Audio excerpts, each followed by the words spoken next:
नमस्कार, news point लेकर हाजिर हूं मैं राजीव। दोस्तों, अमेठी और रायबरेली में बीजेपी को दो बड़े झटके देने के बाद आज फिर कांग्रेस ने बीजेपी और मोदी को घेर लिया है। जी हां, बिल्कुल सही आप सुन रहे हैं, कांग्रेस ने बीजेपी और नरेंद्र मोदी को घेर लिया है।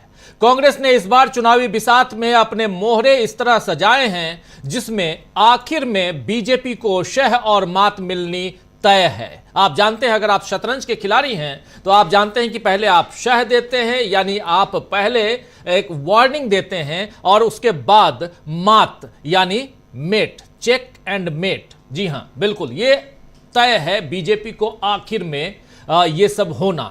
आपको याद दिला दूं, ऐसा क्यों इसलिए कह रहा हूं क्योंकि कल ही कांग्रेस का एक ट्वीट सामने आया है जिसमें कांग्रेस ने लिखा है चेकमेट, हैशटैग चेकमेट के साथ लिखा हुआ है, शतरंज के इस खेल में अभी कई और चालें बाकी हैं। इस बारे में हम कई बार कल भी चर्चा कर चुके हैं। जयराम रमेश, कांग्रेस के अलग अलग नेताओं की ये के जो ट्वीट है वो उसमें लिखा हुआ है कि शतरंज के इस खेल में, सियासी शतरंज कह लीजिए तो सियासी शतरंज के इस खेल में अभी कई और चालें बाकी हैं। इस ट्वीट के बाद से बीजेपी खेमे में हलचल है क्योंकि उसने सोचा ही नहीं था कि अमेठी और रायबरेली में कांग्रेस उसे इस तरह फंसा देगी कि एक तरफ उसके प्यादों के आउट होने का खतरा रहेगा और दूसरी तरफ चेकमेट की आशंकाएं और बढ़ जाएंगी। अमेठी और रायबरेली का जवाब कैसे दिया जाए ये मोदी को नहीं सूझ रहा है, तो वो फिर से गांधी परिवार का अपमान करने पर उतर आए हैं और इसके साथ ही उल्टे पुल्टे बयान दिए जा रहे हैं नरेंद्र मोदी। आज दरभंगा में थे, बिहार के दरभंगा में, मिथिलांचल उसके गढ़ में थे, यानी दरभंगा में थे नरेंद्र मोदी और दरभंगा में मोदी ने गोधरा कांड का जिक्र छेड़ दिया है। जी हां, याद है ना गोधरा कांड? आपको याद होगा गोधरा कांड कब हुआ था? गोधरा कांड साल 2002 में हुआ था। सरकार किसकी थी उस समय? वहां पे नरेंद्र मोदी की सरकार थी। केंद्र में किसकी सरकार थी? तो अटल बिहारी वाजपेयी की सरकार थी। लेकिन अब आगे जो आपको बताने जा रहे हैं वो आपको आश्चर्यचकित करेगा। क्या, कैसे, सुनिए। 2000 हिंदू मुसलमान छेड़ा, ये आपको बाइट सुनाता हूं, लेकिन उससे पहले गोधरा कांड का जब जिक्र इन्होंने छेड़ा है नरेंद्र मोदी ने, तो उन्होंने कहा कि यूपीए सरकार और उसके रेल मंत्री लालू प्रसाद यादव जी पर नरेंद्र मोदी उंगली उठा रहे हैं। मोदी ने कहा कि जब गोधरा में कार सेवकों को ट्रेन में जलाया जा रहा था उस समय शहजादे के पिता, शहजादा कौन? अभी बिहार में है तो बिहार में भी एक शहजादा है नरेंद्र मोदी के हिसाब से, और उनके पिता का नाम लालू प्रसाद यादव है, तो बेटे कौन है? तेजस्वी यादव। तो शहजादे के पिता रेल मंत्री थे जब गोधरा कांड हुआ, जो आज जेल की सजा काट रहे हैं। लेकिन मोदी भूल गए कि जब गोधरा कांड हुआ तो रेल मंत्री नीतीश कुमार थे और सरकार यूपीए की नहीं थी बल्कि एनडीए की थी। प्रधानमंत्री अटल बिहारी वाजपेयी थे और मोदी तब गुजरात के मुख्यमंत्री थे। पहले सुन लेते हैं मोदी जी को इस पर क्या कुछ कह रहे हैं, सुनिए। हिंदू मुसलमान का बंटवारा करने वालों को पूछना चाहता हूं, क्या अब्दुल हमीद जी को हम इस शर्त इसलिए याद करते हैं क्योंकि वो मुसलमान थे? देश को इस दिशा में ले जाएंगे ये लोग, यही लोग सर्जिकल स्ट्राइक पर सवाल उठाते हैं, एयर स्ट्राइक पर सवाल उठाते हैं, यही लोग आर्मी चीफ को गाली देते हैं। आखिर किसको खुश करने के लिए, किसके इशारे पर ये बोला जाता है? देश सब देख रहा है, जनता है, सब कुछ जानती है, देशवासी सब देख रहे हैं। साथियों, आरजेडी का इतिहास सामाजिक न्याय का मुखौटा लगाकर हमेशा तुष्टीकरण करने का रहा है। जब गोधरा में कार सेवकों को जिंदा जलाया गया था तब रेल मंत्री ये शाहजादे के बेटे थे जो सजा काट रहे हैं और जमानत पे घूम रहे हैं। उन्होंने दोषियों को बचाने के लिए सुप्रीम कोर्ट के एक जज की कमेटी बनाई, बेनराजी कमेटी। सोनिया बहन का राज था ना, और इसलिए उन्होंने बेनराजी कमेटी बनाई थी। वो जज का नाम बेनर्जी था, तो लोग बेनराजी बोलते थे। तो सुन रहे थे अभी आप प्रधानमंत्री नरेंद्र मोदी को। उस समय गुजरात के मुख्यमंत्री थे और केंद्र में अटल बिहारी वाजपेयी की सरकार थे। और रेल मंत्री कौन थे? तो रेल मंत्री थे जो अभी नीतीश बाबू हैं मुख्यमंत्री, वो थे। लेकिन कह क्या रहे हैं आप सुन लीजिए। 2002 में यूपीए की सरकार नहीं थी दोस्तों, 2004 में यूपीए की सरकार आई थी। लेकिन नरेंद्र मोदी, इसी पर एक प्रतिक्रिया आई है मनोज झा का। मनोज झा की प्रतिक्रिया में मनोज झा ने क्या कुछ लिखा है जरा ट्वीट पर देख लीजिए। लिख रहे हैं, क्या हो गया है आपको बादशाह सलामत?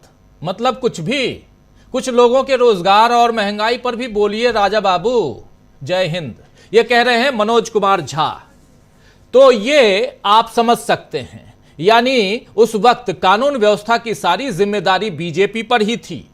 और अब मोदी बीजेपी छोड़कर इंडिया गठबंधन से जवाब मांग रहे हैं।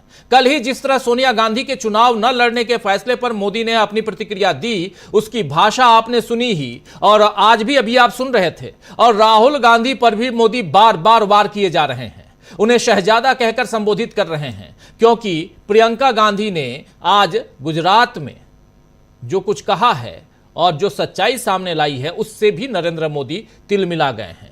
प्रियंका गांधी ने आज गुजरात में मोदी की सच्चाई जनता के सामने रख दी है। मोदी बार बार राहुल गांधी को शहजादे कहते हैं ताकि जनता के बीच उनकी छवि खराब हो जाए। तो प्रियंका ने भी आज मोदी को शहंशाह कहकर बता दिया कि ईंट का जवाब पत्थर से कैसे दिया जाता है। मोदी के घर में घुसकर प्रियंका ने आज बीजेपी को घेर लिया और बीजेपी कुछ नहीं कह पाई, कुछ नहीं कर पाई।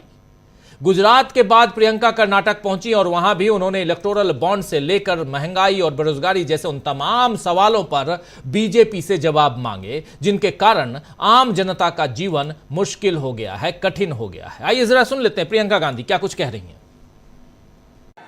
एक सच्चाई आपको टीवी पे दिखती है, वो सच्चाई जो आपको दिखा रही है ना, ये समझ लो सारे टीवी के चैनल आज बड़े बड़े खरबपतियों के हैं, तो आपको अपनी सच्चाई नहीं दिखाएंगे। आपने कितने प्रोग्राम देखे हैं इस चुनाव के दौरान जहां कोई पत्रकार दुकान में जा रहा है और कह रहा है कि भाई आज टमाटर का दाम देखो, कि देखो कितनी महंगी है ये तेल, या ये गैस सिलेंडर कितना बढ़ चुका है, क्या लोग गुजारा कर पाएंगे? ये आप नहीं देखते किसी चैनल पे। किसी चैनल पे आप ये नहीं देखेंगे कि 70 करोड़ लोग इस देश में बेरोजगार हैं मोदी जी के राज में। ये बात, इस पे कोई रिपोर्ट नहीं देखेंगे। आप देखेंगे कि मोदी जी कौन से कपड़े पहनते हैं, मोदी जी किस प्रधानमंत्री से मिल रहे हैं, किस तरीके के आम खाते हैं, ये देखेंगे आप। क्योंकि आज मीडिया भी झुक गई है, सारे चैनल भी झुक गए हैं। पत्रकार एक समय में सवाल उठाता था, मुझे याद है मेरे पिताजी के समय में एक अखबार रोज 10 सवाल छापता था, प्रधानमंत्री से सवाल है ये। आपको याद होगा कैसे आक्रमण होती थी मीडिया, कोई घबराता नहीं था। नेता कहता था ठीक है सवाल पूछो, जवाब देंगे। आज तो नेता इतने घबरा गए हैं ये कि जब इनका चुनाव आ रहा है तो इनके सामने जो प्रत्याशी खड़े हैं उनको घूस देके उनको बिठा रहे हैं।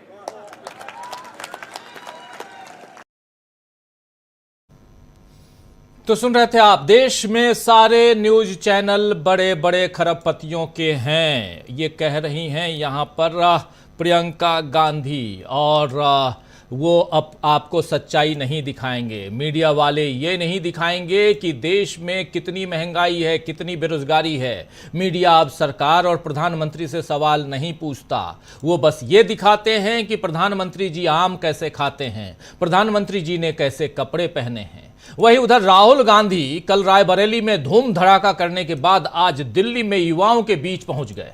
राहुल गांधी ने युवाओं से तमाम मुद्दों पर चर्चा की और उन्हें यकीन दिलाया कि कांग्रेस सरकार आएगी तो कौन से बदलाव होंगे। सुनिए जरा राहुल गांधी क्या कुछ कह रहे हैं।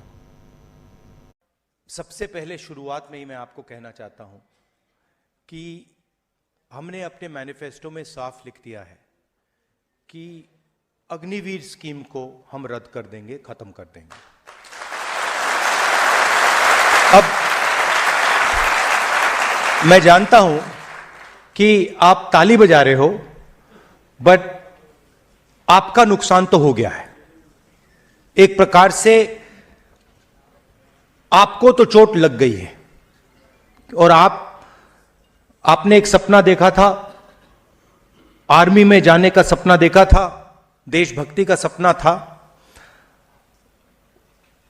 वो सपना अभी पूरा नहीं हुआ है। तो मेरी सोच है, जो 1,50,000 हमारे युवा हैं जिन्होंने आर्मी की पूरी प्रोसेस कंप्लीट की थी, अपनी जिंदगी के साल दिए, रनिंग की, वेट ट्रेनिंग की, अपनी स्ट्रेंथ बढ़ाई, उनको कोई ना कोई कॉम्पनसेशन तो मिलना ही चाहिए, कोई ना कोई रास्ता उनके लिए निकलना चाहिए। तो ये अब वो क्या रास्ता होगा, वो सरकार में आने के बाद हम उसको थोड़ा एनालाइज करेंगे। मगर मेरी सोच है कि ये जो 1,50,000 युवा हैं जिनको आर्मी ने एक्सेप्ट किया था, इनको कोई ना कोई कॉम्पनसेशन तो मिलनी ही पड़ेगी।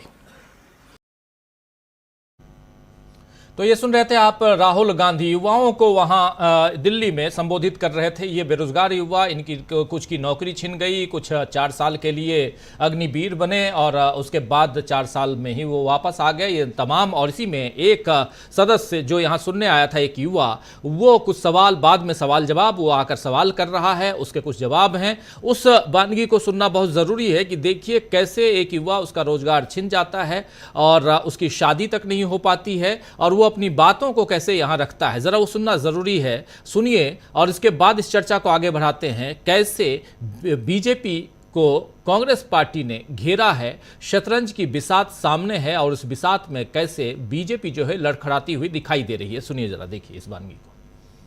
हमारा जो खाया है पैसा, जो 1.5 लाख युवा का जो हम लोग गिरवी रख के पैसा पढ़ाई कर रहे थे, संस्था में दिए, माँ का गहना बेचे और खेत का गिरवी भी धर दिए हैं सर, और उसका भी संस्था में पैसा जो अति भी कर दिए हैं। अभी तक गहना भी नहीं छूट पाया, नहीं अति भी छूट पाया है। तो और हम लोग का वही बीजेपी बता रहा था कि कांग्रेस की सरकार आएगी तो मंगलसूत्र बेच के माँ का अति कर लेगा। तो हमने क्या कहा कि चलो आप लोग भी तो वही किए जो हम लोग को करना था, अति कर दिए, जो पेंडिंग युवा को अति बेरोजगार बना दिए। और वही हम लोग को गार्जियन बोलते हैं, जो बूढ़ा लोग है वहाँ गांव घर का, जो बोले कि गांधी युग में अच्छा शिक्षित लोग आ रहे हैं, उन लोग से जाकर मिलो। तो अभिलाष भैया हम लोग के साथ यूट्यूब द्वारा हम लोग को सहारा मिला, फिर कर्नल रोहित चौधरी सर हम लोग को फिर इतना अधिक पहुंचाए हम लोगों के यहाँ तक। और देखते हैं हम लोग आज अभी तक जगाए हुए हैं कि राहुल सर अब हम लोग को कुछ करे। हम लोग बहुत दर दर की ठोकरे, गांव घर से हम लोग को शादी भी हुआ, माँ का भी गहना नहीं बचा पाए। और हमारा शादी ठीक हुआ था कि लड़का अब तो जॉब पा लिया है, तो जॉब पा लिया तो न माँ का गहना बचा, न पत्नी को हम अब मंगलसूत्र पहना पाए हैं। वही हमारा, वही अब गांव से निकलते हैं तो बोलता है कि ये कौन जा रहा है, ये तो नकली फौजी है घर से का। वही सब ताने मारते हैं हम लोगों को, जो और पड़ोस तो खुश है कि हाँ चलो नकली फौजी यहीं, अब ये कुछ नहीं कर पाएगा। अब शादी भी नहीं हो रही है। जो लाते थे कि चलो ये लड़का फौजी बन गया, अब वो भी नहीं ला रहा है कि अब तो ये नहीं बेरोजगार हुआ है, अब वो भी नहीं आ रहा है कि हाँ ये लड़का का शादी होगा कि नहीं होगा, वो भी खत्म हो गया है। ये जो आपसे यही है कि हमारा ये भर्ती पूरा करवा दें आप लोग से, यही नहीं, हम तो पूरी कोशिश करेंगे कि कोई ना कोई कॉम्पनसेशन 1,50,000 युवाओं को कोई ना कोई कॉम्पनसेशन तो हम देंगे देंगे। आखिरी बात, ये जो बोल रहे हैं मोदी जी बोल रहे हैं हमारी महालक्ष्मी योजना है, पता नहीं आपने सुनी है नहीं सुनी है? सुनी है। पहली बार दुनिया की कोई भी सरकार महिलाओं के बैंक अकाउंट में सीधा पैसा डालने जा रही है, और 10-15 हजार रुपए नहीं, 10-15 हजार रुपए नहीं, 1 लाख रुपए साल के हिंदुस्तान की सबसे गरीब महिलाओं के बैंक अकाउंट में डाल रहे हैं। 8,500 रुपए महीने के, 1 लाख रुपए साल के गरीब परिवारों के बैंक अकाउंट में, महिलाओं के बैंक अकाउंट में हम डाल रहे हैं। तो मोदी जी को थोड़ी घबराहट है, इसलिए ये उल्टी सीधी बात बोल रहे हैं सर। तो हम मगर पूरी मदद करेंगे भैया, हम पूरी सोच कोशिश रहे होगी। कि हमारा ये मिशन कंप्लीट हो जाएगा। मिशन आपका कर देंगे। अब जैम हो रहे हैं। आपकी शादी में हो जाएगी। अभी तक चप्पल टूटल पहन के घूम रहे हैं इधर उधर सर। शादी हो जाएगी, शादी हो जाएगी। मैं आऊंगा आपकी शादी में। तो सुन रहे थे आप यहाँ राहुल गांधी, मैं आऊंगा आपकी शादी में। दरअसल यहाँ राहुल गांधी जो हैं वो युवाओं से आज मिल रहे थे दिल्ली में, और उन युवाओं से जिनकी नौकरी छिन गई या नौकरी नहीं कर पा रहे हैं। राहुल और प्रियंका की जोड़ी इस बार के चुनाव में मोदी की रणनीति को फेल करती हुई दिख रही है दोस्तों। दरअसल मोदी उल्टी सीधी बातों का एक नया ही गुजरात मॉडल पेश कर रहे हैं। कभी वो कांग्रेस के घोषणा पत्र पर झूठ बोलते हैं, तो कभी इतिहास को गलत तरीके से बताते हैं, और अब तो उन्होंने गोधरा कांड को लेकर लालू प्रसाद यादव पर उंगली उठाई है, जिसका नुकसान उन्हें उठाना पड़ेगा। जब गोधरा कांड पर अभी आपने सुन लिया, उनकी बातें सुन ली, लेकिन जब घोषणा पत्र की बात आती है तो ये कहते हैं कि कांग्रेस के घोषणा पत्र में इतना सब कुछ है कि आपके घर में 1 भैंस है, 2 भैंस है तो 1 भैंस कांग्रेस ले जाएगी। ये जो मैनिफेस्टो है, मैनिफेस्टो कमेटी के सदस्य हैं अमिताभ दुबे। उन्होंने आज एक बहुत शानदार ट्वीट किया है, ये देखिए। अमिताभ दुबे ये ट्वीट कर रहे हैं, ये भैंस है, भैंस को मैनिफेस्टो दिखा रहे हैं कांग्रेस का। लिख रहे हैं, मोदी जी आज मैंने इस भैंस को आश्वासन दिया कि कांग्रेस इसे छीन के कहीं नहीं ले जाने वाली, बल्कि हमारे गारंटी कार्ड से इसे और इसके मालिकों को अनेक फायदे मिलेंगे, हाथ बदलेगा हालात। भैंस को दिखा रहे हैं कि और आश्वासन दे रहे हैं कि कांग्रेस नहीं छीन के ले जाने वाली, ये यहाँ लिखा नहीं है। तो ये आप देखिए, ये भी एक नमूना है, और इसका नुकसान उठाना पड़ेगा नरेंद्र मोदी को, क्योंकि वो फिर से झूठ बोल रहे हैं। मोदी अपने बयानों में फंस रहे हैं। गोधरा के मामले पे अभी एक ट्वीट और आया है, और ये ट्वीट है मनोज झा का। अभी मनोज झा का एक ट्वीट आपको दिखा रहा था, एक ट्वीट और उन्होंने किया है इसी मामले पे प्रतिक्रिया देते हुए। मनोज झा आरजेडी के नेता ही नहीं, बल्कि आप जानते हैं कि वो प्रोफेसर भी हैं, और लिख रहे हैं कि अगर झूठ असत्य तौलने की मशीन बीजेपी फॉर इंडिया के दोनों बड़े साहबों की चुनावी सभाओं में लगवा दी जाए, यानी झूठ और असत्य तौलने, झूठ या असत्य तौलने की मशीन इन दोनों साहबों के, यानी दोनों साहब कौन हैं, मोदी और अमित शाह, के चुनावी सभाओं में लगवा दी जाएं, तो चुनाव के अंतिम चरण यानी 7वें फेज के आते आते कई टन का हिसाब बैठ जाएगा। लेकिन तारीफ इस बात की है कि ठसक से झूठ बोलने की इस कला में इन्हें कोई कंपटीशन नहीं है। ये क्षमता सब में हो ही नहीं सकती है भाई। ये क्षमता, ये कैपेसिटी सब में नहीं हो सकती। इतनी झूठ बड़ी साफगोई के साथ कोई कैसे बोल सकता है?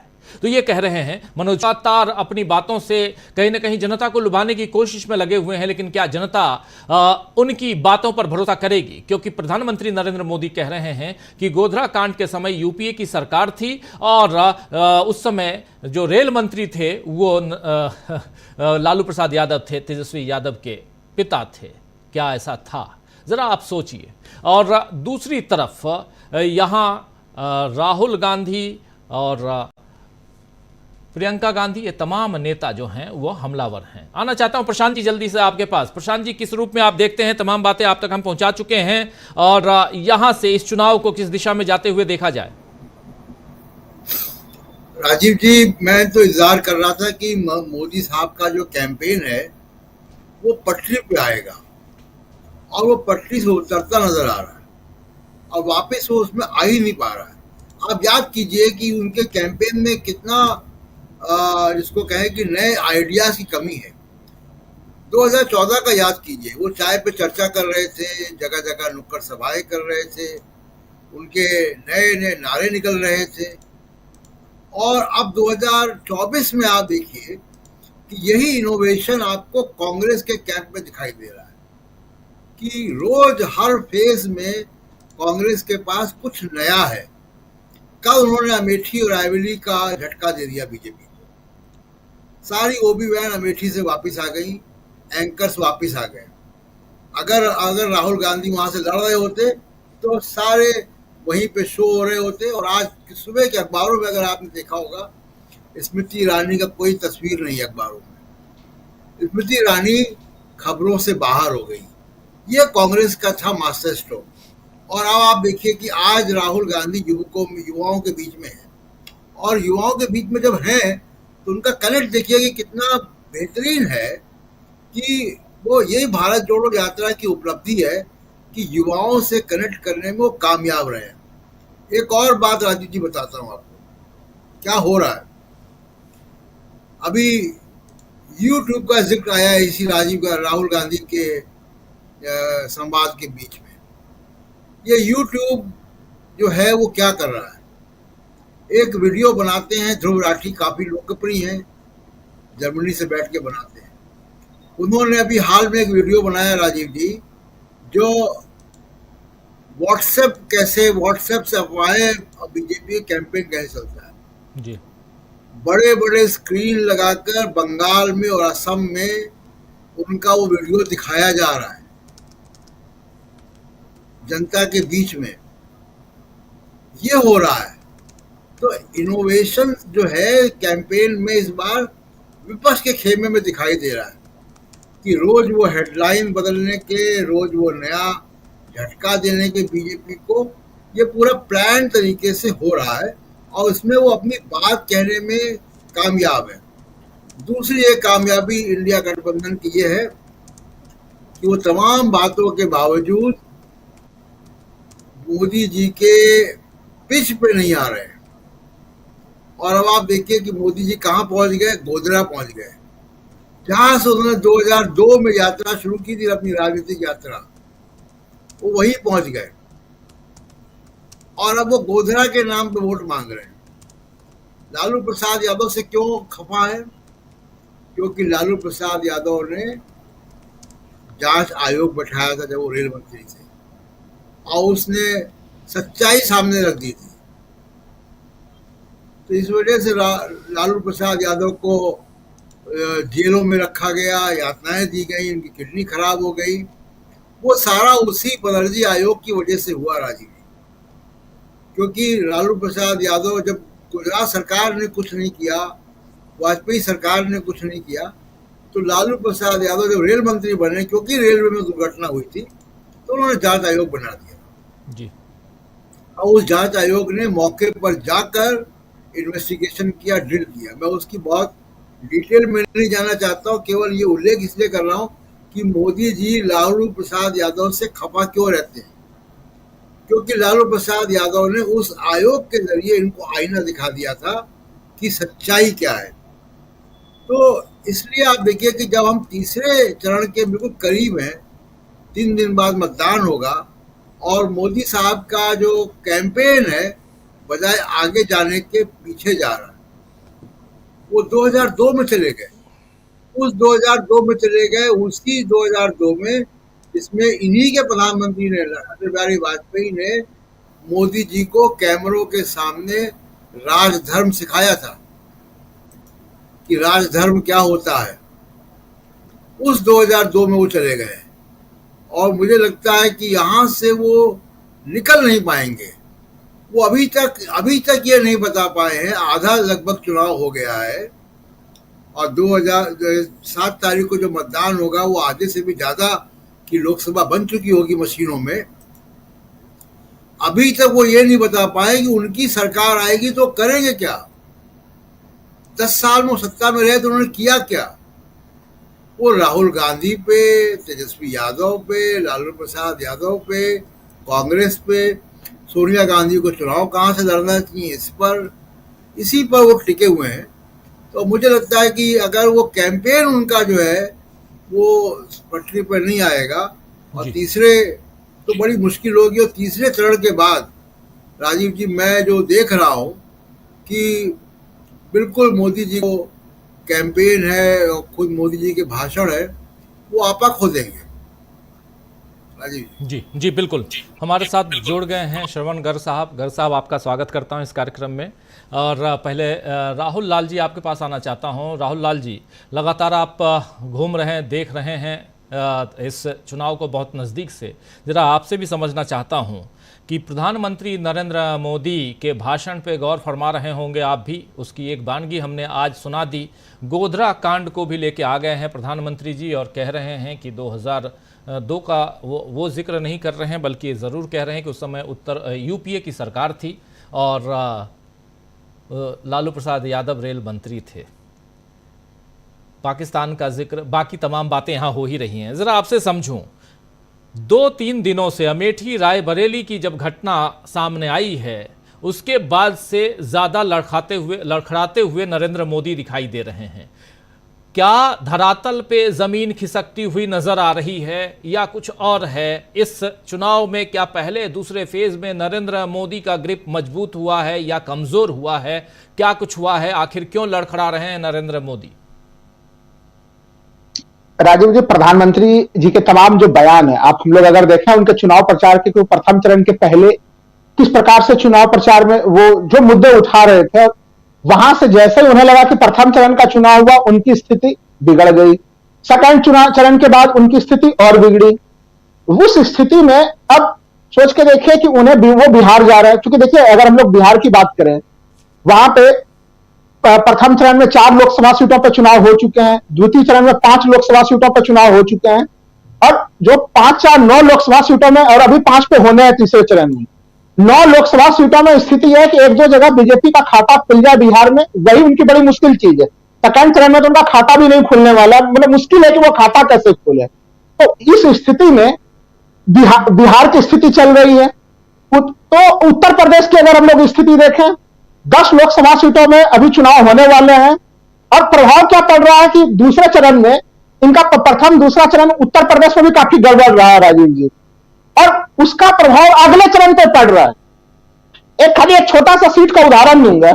अलीगढ़ लोकसभा सीट सेकंड चरण में चुनाव हो गया है उत्तर प्रदेश में, लेकिन अलीगढ़ में चूंकि इनका प्रदर्शन बीजेपी का काफी गड़बड़ रहा, लगभग उनके कैंडिडेट हारने जा रहे हैं, तो बगल के एटा लोकसभा सीट जहां पे कि बीजेपी अपने आप को सुरक्षित मान रही थी, वो सीट भी अब उनके हाथ से निकलता हुआ दिख रहा है। तो वो आप जब बगल के पड़ोसी राज्यों में आपका प्रदर्शन खराब हो रहा है, पड़ोसी जिले में, पड़ोसी लोकसभा सीटों पे, उसका प्रभाव अगले चरण में भी पड़ रहा है।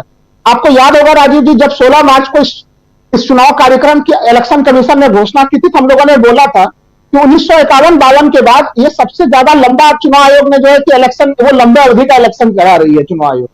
अगर इलेक्शन कमीशन इतना लंबा अगर नहीं रखता 7 चरण वाला चुनाव, तो मोदी जी लाभ में रहते। लेकिन इतना लंबा चुनाव, धीमा चुनाव, आप पहले चरण में प्रभाव आपका गड़बड़ हो रहा है, दूसरे चरण में प्रभाव पड़ रहा है, दूसरे का तीसरे चरण में प्रभाव पड़ रहा है। वही कारण है कि मोदी जी लड़खड़ाते चले जा रहे हैं। नहीं तो सोच के देखिए कि 2002 में गुजरात दंगा क्या प्रधानमंत्री जी भूल गए?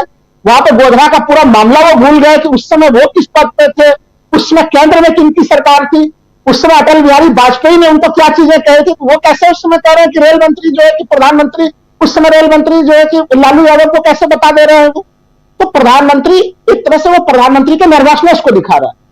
हम लोग तब लगातार चर्चा करते हैं। आप सोच के देखिए कि अभी सेकंड चरण में, अभी 7 मई को तीसरे चरण में कर्नाटक के चुनाव होने हैं।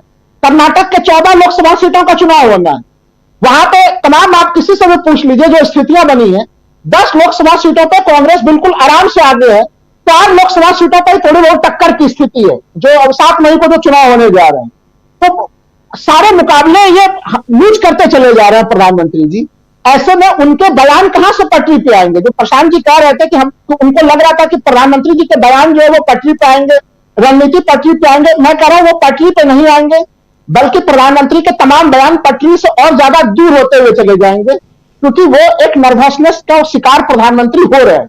अब इस कारण से अब प्रधानमंत्री की एक आदत और है राजीव जी, वो वर्तमान में रह के बात भी नहीं करते। जो लोग ये सोच रहे हैं कि 2024 के लोकसभा चुनाव में प्रधानमंत्री जी अपने पिछले 10 सालों का रिपोर्ट कार्ड बताएंगे, तो उनके पास वो रिपोर्ट कार्ड बताने की स्थिति नहीं है। आप फील्ड में, अभी राहुल गांधी की आप बातें सुना रहे थे, हम लोग भी जब फील्ड में कहीं जा रहे हैं, बेरोजगार लोग बिल्कुल हताश हैं, निराश हैं। वो समस्या जो है कि काफी गंभीर है। और जो वहां पे आपने देखा कि एक लड़का कह रहा था वो कि भाई शादी की समस्या गंभीर हो रही है। तो पूरा मामला भले ही हम लोग को यहाँ पे डिस्कशन में सुनने में लगे कि बेरोजगार, अविवाहित रहना, ये क्या मुद्दे हैं, लेकिन समाज पे, जमीन पे यही सारे मुद्दे हैं। आप माता पिता से संपर्क कीजिए, वो कहेंगे कि बच्चे की पढ़ाई के ऊपर काफी ज्यादा खर्चा किया, लेकिन हमारा बच्चा कोई कुछ परिणाम नहीं दे पा रहा है, क्योंकि उसको रोजगार के अवसर ही नहीं मिल रहे हैं। तो राहुल गांधी इन सारे मामले को उठा रहे हैं और आज का युवा प्रधानमंत्री के किसी भी मामले पे वो नहीं फंस रहा है। आप चाहे बिहार चले जाइए, तेजस्वी यादव उसी मामले को जोर शोर से उठा रहे हैं। ये मामला उत्तर प्रदेश में उठ रहा है, ये मामला राजस्थान में उठा, तो देश के अलग अलग किसी भी राज्य में चले जाए हम लोग, आप सोच के देखिए कि इसमें हम लोग हरियाणा के मामले को देख लीजिए। हरियाणा में 10 लोकसभा सीट हैं, भारतीय जनता पार्टी पिछले बार 10 में से 10 जीती थी। तमाम उथल पुथल की स्थिति मची हुई है। 6-7 सीटों पर वहां पे कांग्रेस की सीधी सीधी बड़ी बढ़त दिखाई दे रही है। तो राज्य में कहीं पर भी हम लोग हाथ रख दे रहे हैं, उस जगह पर कांग्रेस के सामने में भारतीय जनता पार्टी पिछड़ रही है। प्रधानमंत्री वर्तमान की बात कैसे कर सकते हैं? प्रधानमंत्री को आदत है या तो 500 साल पीछे जाते हैं, या तो प्रधानमंत्री जी जो है कि 2047 पहुंच जाता है, विकसित भारत। उनका स्लोगन क्या था इस चुनाव प्रचार को? प्रधानमंत्री सोच रहे थे कि वो अपने नाम पे बड़े आराम से 2047 के विकसित भारत के नाम पे चुनाव को लड़ लेंगे, जबकि देश की जनता उनसे ये पूछ रही थी कि 2014 से लेकर 24 तक आपने क्या किया है, आप उसके आंकड़े देंगे। वो आंकड़े प्रधानमंत्री देने के लिए तैयार नहीं है, वो कोई आश्वासन देने के लिए तैयार नहीं है। तो ये एक ऐसी स्थिति है जहां पे कि विपक्ष ने, अब सोच के देखिए, अमेठी रायबरेली का मामला कितना बड़ा मामला बना दिया गया। भाई अब एक पार्टी कौन कहां से उम्मीदवार, कहां से चुनाव लड़ेगा, कहां से नहीं लड़ेगा, उस मामले पे सोचिए कि प्रधानमंत्री की टिप्पणी कितनी गड़बड़ टिप्पणी हो गई। सोनिया गांधी, राजीव जी सक्रिय राजनीति में नहीं है, कैसी टिप्पणी की प्रधानमंत्री जी ने? वो कहते हैं कि हमें गाली दिया जा रहा है। देश के सबसे सीनियर मोस्ट नेता है सोनिया गांधी, उन्होंने वो अस्वस्थ रह रही हैं, उस कारण से वो राज्यसभा की सदस्य बनी है। कोई भी हम लोगों के संविधान निर्माताओं का संविधान सभा के बहस को अगर हम लोग देख लें तो भाई राज्यसभा उच्च सदन का निर्माण ही किया गया था कि जो अनुभवी व्यक्ति हैं वो राज्यसभा में रहे और लोकसभा के बाद एक स्क्रूटनी की स्थिति राज्यसभा कर सके। उनको बारे में कह रहे हैं कि अमर्यादित टिप्पणी कर रहे हैं। तो देखिए, प्रधानमंत्री के साथ गड़बड़ी हर स्तर पे लगातार होती चली जा रही है। जो आप हेडिंग लिख रहे हैं कि जो कांग्रेस जिस ट्रैक में उन्हें फंसाना चाह रही थी, वो तो ये ट्रैक में फंसाना चाह रही थी स्मृति ईरानी, चुनौती दे दे के कि भाई उनके चुनौती पर राहुल गांधी जो है कि अमेठी से लड़ रहे हैं। लेकिन कांग्रेस अपने मुद्दों के मामले पे, जो मूलभूत मुद्दे राहुल गांधी ने भारत जोड़ो यात्रा में उठाए या फिर न्याय यात्रा के दरमियान में उठाए, उन्हीं मामलों को लेकर कांग्रेस आज भी चुनाव पे खड़ी है और काफी बढ़त के साथ खड़ी है। उनके लिए टेंशन का मामला यह है कि जैसे जैसे अगले स्टेज चुनाव के आ रहे हैं, उसमें टीम इंडिया का प्रदर्शन पिछले फेज से और बेहतर हो रहा है। बीजेपी की स्थिति बिगड़ते चली जा रही है। इस चीज से प्रधानमंत्री कैसे निपटेंगे, वो उनके लिए सबसे ज्यादा समस्या का मामला है। राजीव, बिल्कुल बिल्कुल, इससे कैसे निपटेंगे प्रधानमंत्री नरेंद्र मोदी? आना चाहता हूं गर्ग साहब आपके पास। और बहुत कुछ बदल चुका है पिछले देखिए 2-4 दिनों में, और उसमें एक और चीज, एक नया शब्द आ गया है इस राजनीति में। हालांकि इस शब्द का इस्तेमाल काफ़ी होता है, लेकिन कांग्रेस लेके आई है, और वो शब्द है शतरंज। और शतरंज की अभी चाल बाकी है, ये कहना है कांग्रेस का।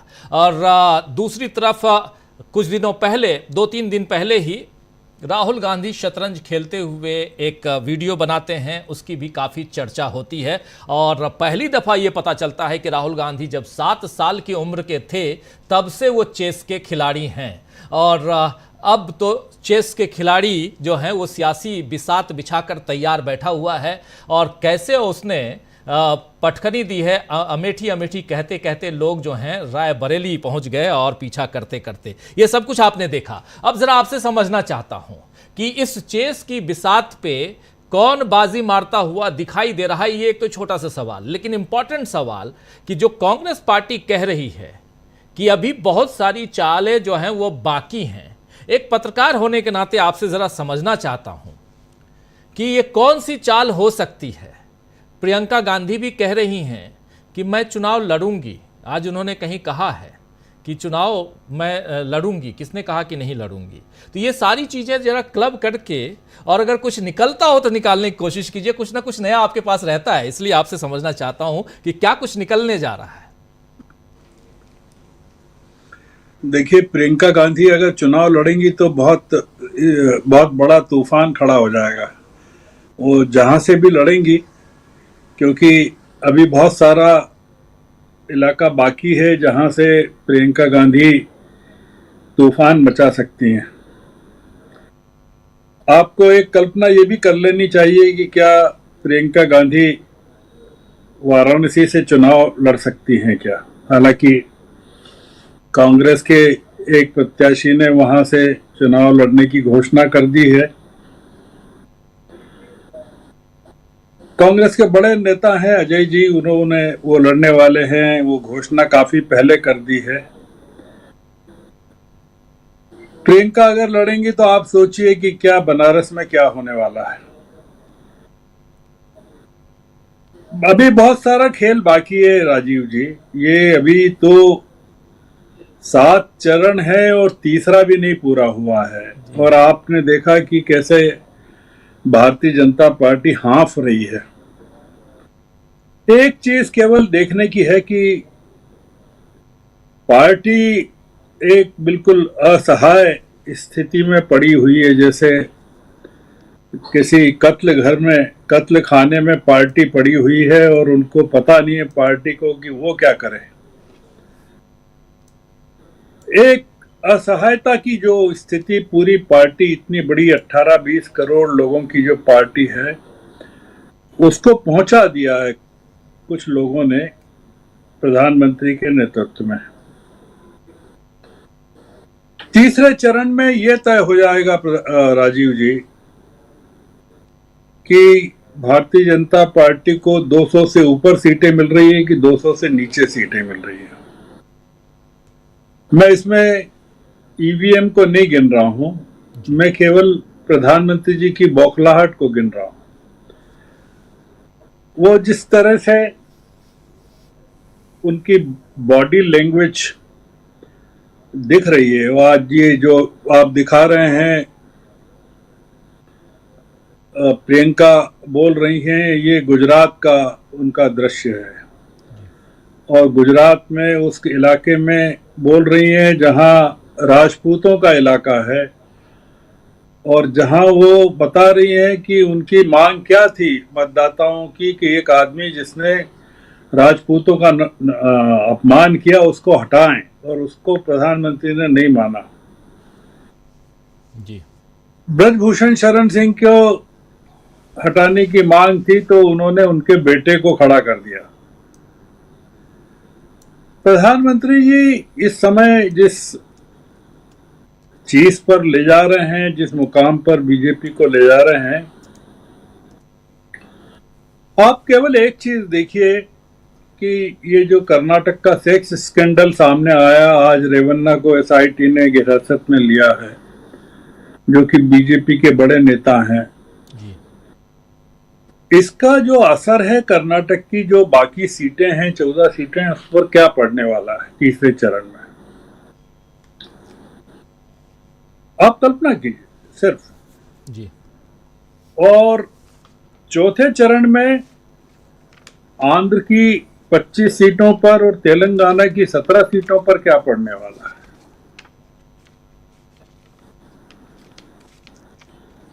तेलंगाना में जो होता है उसका असर कर्नाटक में होता है, कर्नाटक में जो होता है उसका असर तेलंगाना में होता है। 20 दिन से दबा कर रखा था ये जो रेवन्ना, ये प्रज्वल का मामला है, और अगर ये 20 दिन पहले सामने आ गया होता तो जो कर्नाटक की पहले की जो 14 सीटें जहां पर चुनाव हुआ, उस पर क्या असर होता, ये हम थोड़ा सा सोच सकते हैं। ये आपने देखा बंगाल में गवर्नर साहब का एक मामला सामने आया है जी। कितना गंभीर मामला है। प्रधानमंत्री जी ने बंगाल में संदेश खाली को लेकर पूरे देश में एक तरह का माहौल बना रखा था। आप सोचिए कि क्या परिणाम होंगे बंगाल में। 7 चरणों में है वहां चुनाव, तीसरे चरण से 7वें चरण तक अब आप ममता को सुन लीजिए, ममता जिस तरह से आक्रामक हो गई हैं। तो ये जो चीजें हैं, प्रधानमंत्री जी जिस तरह की भाषा पर उतर आए हैं, जिस तरह की बातें कर रहे हैं, वो दुनिया भर में गूंज रही है, वो दुनिया भर के लोग सुन रहे हैं उसको और देश के बारे में एक राय बना रहे हैं कि ये देश क्या इस तरह का है क्या। तो इसलिए मैं मानता हूं कि ये एक बड़ी घटनाएं हो रही हैं और देश एक नए स्वरूप में सामने आ रहा है। ये चुनाव तीसरे चरण के बाद, मैंने पहले भी कहा था, अभी फिर कह रहा हूं कि इसका फैसला तीसरे चरण में हो जाएगा, क्योंकि जैसा प्रशांत जी ने भी कहा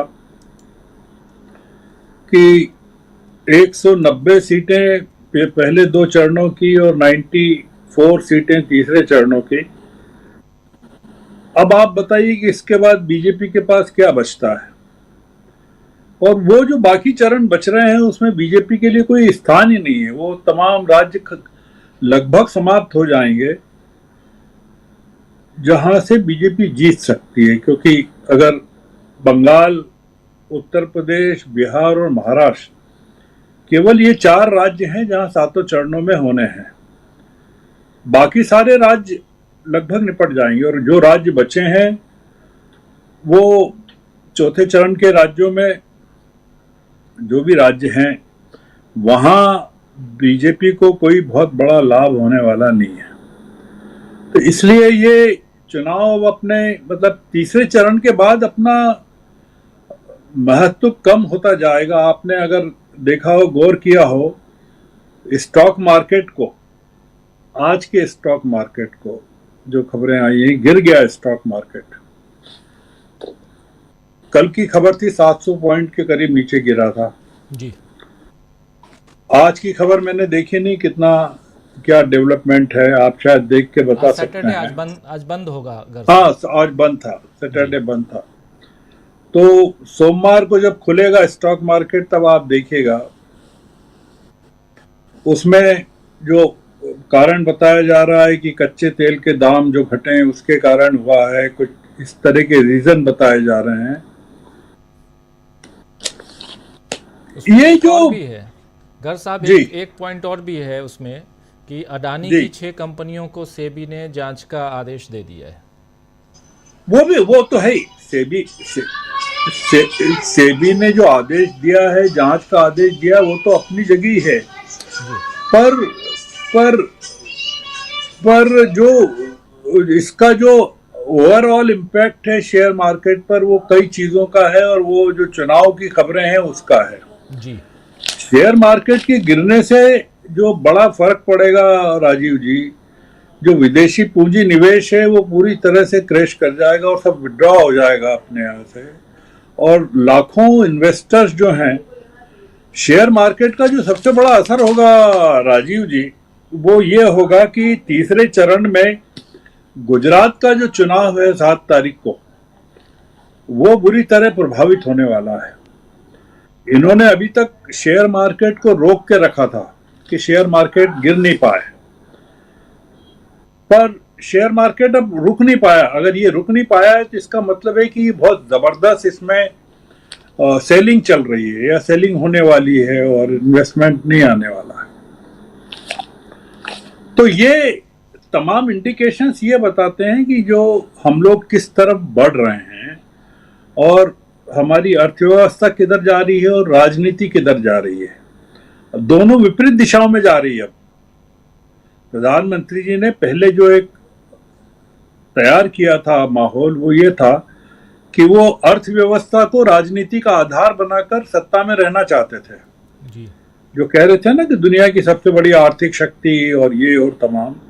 आपने अगर गौर किया हो तो टेस्ला के जो चीफ थे एलोन मस्क, उन्होंने भारत यात्रा कैंसिल कर दी। उन्होंने लास्ट मिनट पे कैंसिल की जिस दिन आना था, और बताया कोई जरूरी उनको काम है, और फिर वो 2 दिन बाद चीन पहुंच गए। ये बड़ा इंडिकेशन था कि कोई विदेशी इन्वेस्टर एलन मस्क की हैसियत का इस तरह की घटना नहीं करता। हम लोगों ने इस बारे में बहस अभी शुरू भी नहीं की है कि हम किस तरफ जा रहे हैं और हमारे देश की आर्थिक स्थिति किस तरफ जाने वाली है और हमसे कितना छुपाया जा रहा है। अब पॉलिटिक्स नहीं बचा राजीव जी मामला, अब इकोनॉमिक्स हो गया है। और आपने देखा कि सीतारमन जी ने क्या कहा था कि उनके पास चुनाव लड़ने को पैसे नहीं है। अगर आप गौर करें तो आप बस प्रतीक्षा कीजिए कि इन चुनाव के संपन्न होते से ही कितने मंत्री अपने पदों से इस्तीफे देते हैं और उनमें नेतृत्व कौन करता है। तो हम लोग एक बड़े अगर राजनीतिक अस्थिरता की तरफ जा रहे हैं और वो राजनीतिक अस्थिरता देश के लिए बहुत खतरनाक साबित होने वाली है और उसके लिए जो एकमात्र जिम्मेदार होंगे व्यक्ति वो प्रधानमंत्री और उनकी जो कोटरी है वो जिम्मेदार होगी। ये प्रियंका गांधी और राहुल गांधी जो कर रहे हैं वो तो अपनी जगह है, पूरा देश इस समय उनके साथ खड़ा हुआ है। आप देख रहे हैं उनकी सभाओं में किस तरह से प्रधानमंत्री जिस स्तर पर आकर आक्रमण कर रहे हैं राहुल गांधी पर, मुस्लिम फैक्टर को जिस तरह से वो एक्सप्लॉइट कर रहे हैं, पाकिस्तान को जिस तरह से ला रहे हैं, ये ऐसा कभी नहीं हुआ। हमारे यहाँ कभी मोदी जी ने भी नहीं किया, कभी पिछले इलेक्शन में भी नहीं किया उन्होंने। वो इस पर आना पड़ रहा है, इसका मतलब है कि स्थिति बहुत गंभीर है। ये बीजेपी के हाथ से चुनाव हाथ से निकल चुका है। अब वो उसको कहाँ रोकना चाहते हैं, ये जैसे बांध टूट जाता है और फिर रेत की बोरियों से उसको पानी को शहर में घुसने से रोका जाता है, ये उस तरह की कोशिश चल रही है सुनामी को रोकने की। तो वो संभव नहीं है। अब जो हमको थोड़ा सा प्रतीक्षा करना पड़ेगी। कल जो 7 तारीख का जो वोटिंग है, मैंने कहा है, मैं रिपीट कर रहा हूँ, 7 तारीख का मतदान केवल यह तय करेगा कि बीजेपी को 200 प्लस मिल रहा है कि -200 मिल रहा है। बाकी मैं अभी भी इस बात पर हूं कि बीजेपी को बहुमत मिलने की कोई संभावना नहीं है। एक अलग तरह की राजनीतिक अस्थिरता की तरफ मोदी जी ले जा रहे हैं। अभी भी वो चाहें अपनी भाषा के जरिए, अपने अप्रोच के जरिए चीज़ों को, मतदाताओं को थोड़ा सा, जैसा इन्होंने कहा राहुल लाल ने, वो संभाल सकते हैं, पर वो शायद संभालने की स्थिति में नहीं बचे। अकेले हो गए हैं मोदी राजीव जी। हमारे प्रधानमंत्री इस समय पूरी तरह अकेले हैं, आप देख रहे हैं। तो ये जरा ये समझना चाहता हूँ गर साहब, जरा समझना चाहता हूँ राजनीतिक अस्थिरता की जो आप बात कर रहे हैं, ये कैसे, मैं थोड़ा सा इसको एलोबरेट कीजिए कि कैसे राजनीतिक अस्थिरता, अगर सपोज सरकार मोदी जी या बीजेपी जो है वो हार जाती है, 200 सीटें नहीं 150 सीटों तक में, जैसे राहुल गांधी कह रहे हैं 150 सीटें मैक्सिमम आएंगी तो 150 सीटें, तो सरकार बना नहीं पाएंगे, तो फिर अस्थिरता कैसे? अस्थिरता ये है राहुल जी की, राजीव जी, कि सिंगल लार्जेस्ट पार्टी के तौर पर ये अगर बने रहते हैं और पूरा का पूरा सिस्टम अगर इनके कब्जे में है और राष्ट्रपति इनको कहते हैं सरकार बनाने के लिए और ये कहते हैं कि हाँ हम बनाएंगे, हमको उसके बाद का जो घटनाक्रम है उसको देखना पड़ेगा कि किस तरह की पॉलिटिकल इंस्टेबिलिटी देश में कायम होती है और वो कितने लंबे समय तक चलती है, वो मामला है। ये मैं उसको इस तरह से देख रहा हूं कि क्या प्रधानमंत्री जिस कॉन्फ्रंटेशन के मोड में ले जाना चाहते हैं पॉलिटिक्स को, वो उसमें सफल हो पाएंगे क्या, और उसमें भारतीय जनता पार्टी, आरएसएस उनका किस हद तक साथ देगी या कौन लोग साथ देंगे, ये स्थिति है। क्योंकि हमारे पास दुनिया के उदाहरण हैं जिसमें जो लोग सत्ता में होते हैं वो पराजय को स्वीकार नहीं करते हैं, आखिर तक नहीं करते हैं। हमारे पास अमेरिका इसका सबसे बड़ा उदाहरण है। तो इसलिए मैं उसमें मतलब उस बात को अभी नहीं कहना चाहता, क्योंकि अभी उसको हम करेंगे चौथे पांचवें चरण के बाद बात करेंगे कि क्या स्थिति है, पर अभी उस चीज को नहीं कहना चाहिए। पर एक जो मैंने कहा ना, रिपीट कर रहा हूं, प्रधानमंत्री चाहें तो अभी भी चीजों को थोड़ा सा संभाल सकते हैं। अभी बहुत सारी चीजें ऐसी हैं कि जो प्रधानमंत्री के हाथों में है, उनकी बॉडी लैंग्वेज में, उनके बोलने में है। वो जितना ज्यादा आक्रमण करेंगे, जिस तरह का कर रहे हैं गांधी परिवार पर, व्यक्तिगत स्तर पर जो जिस तरह की भाषा का कर रहे हैं ना, आपने सुना ना प्रियंका गांधी को बोलते हुए शहजादा और तमाम चीजें वो बोल रहे हैं, वो लोगों को पसंद नहीं आ रहा है।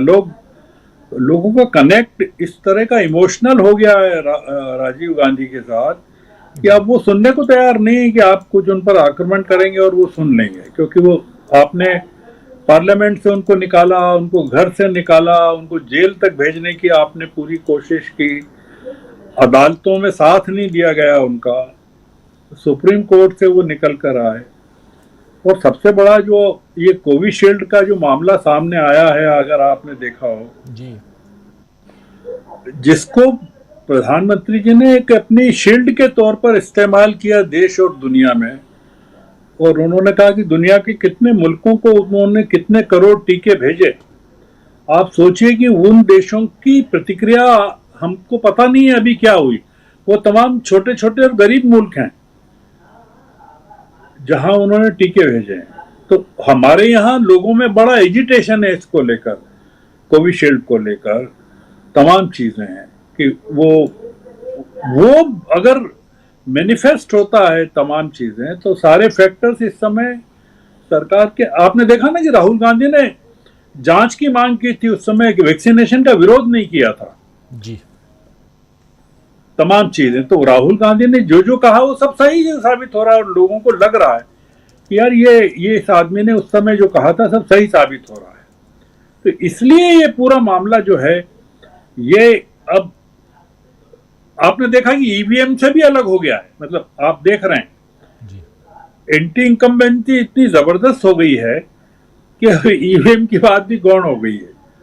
हालांकि सुप्रीम कोर्ट ने कोई राहत नहीं दी है ईवीएम के मामले में, सिवाय इसके कि जो सेकंड कैंडिडेट है या जो भी है नियरेस्ट कैंडिडेट, वो चाहे तो वेरिफिकेशन के लिए वो कर सकते हैं, पर बाकी कोई रिलीफ नहीं है। जी जी, बिल्कुल बिल्कुल, बहुत इंपॉर्टेंट बात आप कह रहे हैं। इस चर्चा को और आगे बढ़ाएंगे, और एक बहुत गंभीर चर्चा की तरफ आप लेके चले गए हैं इस बात को कि यहां से अगर थर्ड फेज मान लिया जाए, जैसा आप कह भी रहे हैं कि फोर्थ फेज में हम लोग इस बात पे जाएंगे कि अगर फर्स्ट मतलब लार्जेस्ट पार्टी बनती है बीजेपी, लेकिन उस आंकड़े को नहीं छू पाती है, यानी 272 के आंकड़े को नहीं छू पाती है, और उस पार्टी को, बीजेपी को सरकार बनाने के लिए अगर राष्ट्रपति महोदया बुलाती हैं तो फिर आगे क्या होगा। और इधर इंडिया गठबंधन अगर वहां तक अकेले अपने दम पे नहीं पहुंच पाता है तो क्या होगा।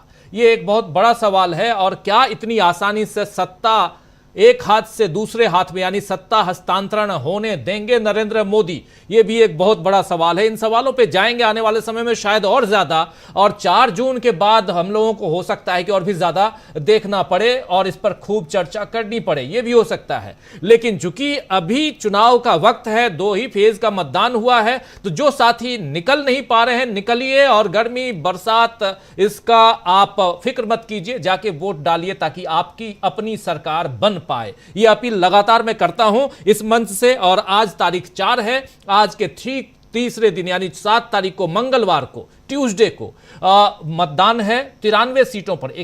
11 राज्य 93 सीट, पहले 95, लेकिन 2 सीटें उसमें से कम हो गई हैं। एक सूरत की सीट आप जानते हैं वो कम हो गई, और एक सीट अनंतनाग की कम हो गई, क्योंकि उस सीट पर 7 की जगह अब 25 तारीख को मतदान होना है। यानी अब हो गए 11 राज्य। एक वो जो यूटी है, अब जम्मू कश्मीर आप जानते हैं, वो भी बाहर है, एक ही सीट पे होना था। तो अब 11 राज्य 93 सीटों पे मतदान है। जहां जहां आप हैं, आपके राज्य में, आपके एरिया में मतदान है तो जरूर जाइए, वोटिंग कीजिए और अपनी बहुमत वाली सरकार बनाइए। सबसे बड़ी बात जिस तरफ इशारा कर रहे हैं यहां हमारे वरिष्ठ साथी श्रवण गर्ग जी, वो बहुत इंपॉर्टेंट इशारा है। इस बात को आप समझिए, सत्ता हस्तांतरण आराम से हो, आसानी से हो, इसका भी फिक्र आपको ही करना है। आना चाहता हूं जल्दी से डॉक्टर दीपक पाचपोर जी आपके पास और इसी चर्चा को आगे बढ़ाएंगे। और एक बात और यहां पे कहना चाहता हूं, पिछले इसी शनिवार को जब गर्ग साहब से बात हो रही थी तो इन्होंने कहा था डंके की चोट पे कि राहुल गांधी अमेठी से चुनाव नहीं लड़ने जा रहे हैं। तो आपको बधाई हो, आपने बिल्कुल सही कहा था। और प्रशांत टंडन जी कहे थे कि यह बेहतर होगा कि राहुल गांधी ना खड़े होके बल्कि किसी भी कार्यकर्ता को, छोटे से छोटे कार्यकर्ता को स्मृति ईरानी के सामने खड़ा कर दे कांग्रेस पार्टी तो बेहतर होगा। तो आप दोनों की बात यहां सही साबित हो रही है। हालांकि किशोरी लाल शर्मा जी छोटा कार्यकर्ता नहीं है, राइट हैंड रहे हैं, गांधी परिवार के बड़े हैं, लेकिन फिर भी वहां के वो कार्यकर्ता के रूप में ही जाने जाते हैं। तो आप दोनों की बात और इसी मंच से हुई थी, दोनों बात यहां सच साबित होती हुई नजर ही नहीं आई, बल्कि उस पर मुहर लग गई है। शतरंज की बिसात बची हुई है और उस पर बाजी अब कांग्रेस को चलना है। आगे कैसी बाजी कांग्रेस चलती है ये देखते हैं और उसी पर हम चर्चा कर रहे हैं।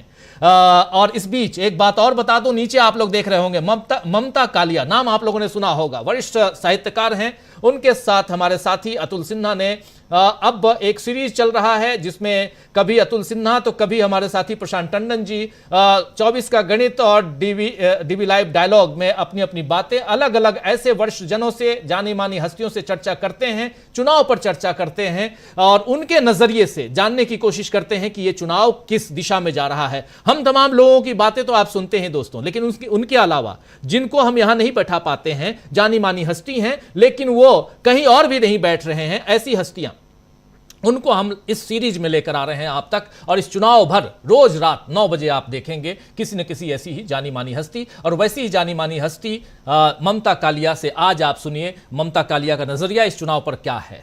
अब बढ़े आगे और डॉक्टर दीपक पाचपोर जी आपके पास, आपसे भी समझूं, बहुत आप भी धीरे धीरे मुस्कुरा रहे हैं और बहुत कुछ बदलता हुआ दिखाई दे रहा है। आपका नजरिया भी समझना चाहता हूं। यहां से उत्तर प्रदेश पर फोकस्ड है, लेकिन एक राज्य 14 सीटों का जिक्र कर रहे थे अभी श्रवणगर साहब, और वो राज्य है कर्नाटक। 14 सीटें, 14 पर हो गए मतदान। 14 सीटें उस समय जिस समय की इंटरपोल की मदद लेने की बात हो रही है और प्रज्वल रेवन्ना सेक्स कांड जिसका सामने आया है, बाहर आया है, जो बाहर भाग गया, उस पर इसका कितना असर कर्नाटक पर पड़ सकता है, क्योंकि 14 की 14 सीटें आज की तारीख में बीजेपी के पास हैं। जी निश्चित रूप से केवल वहीं पर नहीं असर होगा उसका, बल्कि संपूर्ण दक्षिण भारत के अलावा पूरे के पूरे जो भारत में इसका असर हो रहा है। इतना बड़ा कांड मुझे याद है, शायद ये 1990 के कुछ समय बाद की बात है। मालेगांव में एक बहुत बड़ा सेक्स रैकेट हुआ था राजीव जी। ये बात है, शायद मैं भूल रहा हूँ, लेकिन शायद 93-94 के आसपास है। वहां पर कोई एक पार्षद महोदय थे जो लड़कियों को नौकरी दिलाने के नाम पे बुलाते थे और उसके कैसेट्स बनाते थे। उस समय तो ये सब नहीं था वीडियो वगैरह बनाने का, लेकिन कैसेट्स बनाई जाती थी। वो बहुत बड़ा कांड हुआ था और मैं न तो उस व्यक्ति का नाम लूंगा न उस पार्टी का नाम लूंगा जिसके साथ वो संबद्ध थे, लेकिन उसके कारण उस इलाके में अच्छा खासा असर पड़ा था और बहुत सारे लोग जो है उस पार्टी से भी नाराज हो गए थे। तो इस चीज का असर तो मुझे लगता है कि पूरे के पूरे भारत में होने जा रहा है। कर्नाटक की बात अगर हम कहें तो देखिए, जो हम आशंका जाहिर कर रहे हैं कि अगर सिंगल लार्जेस्ट पार्टी बन के भारतीय जनता पार्टी आती है, राष्ट्रपति कोई भी तरह का उनका जो रुझान रहेगा कि किसको अपना किसकी तरफ खड़े हो जाना है, तो निश्चित रूप से भारतीय जनता पार्टी की ओर से ही हमारी राष्ट्रपति महोदय खड़ी होंगे। लेकिन ये बहुत ही एक तरह से रिमोट, बहुत ही डिस्टेंट पॉसिबिलिटी है।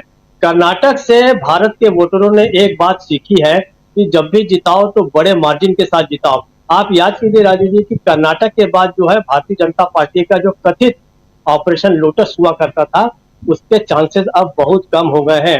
हिमाचल में भी करने की कोशिश की, लेकिन हिमाचल की सरकार भी जो है वो बची हुई है। तो मुझे ऐसा लगता है कि अब जो होगा, और जिस प्रकार से दृश्य दिख रहा है पूरे के पूरे देश में, और जिस प्रकार की सभाएं हो रही हैं, और मोदी जी का जो स्तर है वो लगातार गिरता जा रहा है बातचीत का। लेकिन कल की आप बात सुनिए अगर उनका, तो आप कह ही नहीं सकते कि देश का प्रधानमंत्री ऐसी भाषावली का इस्तेमाल कर सकता है।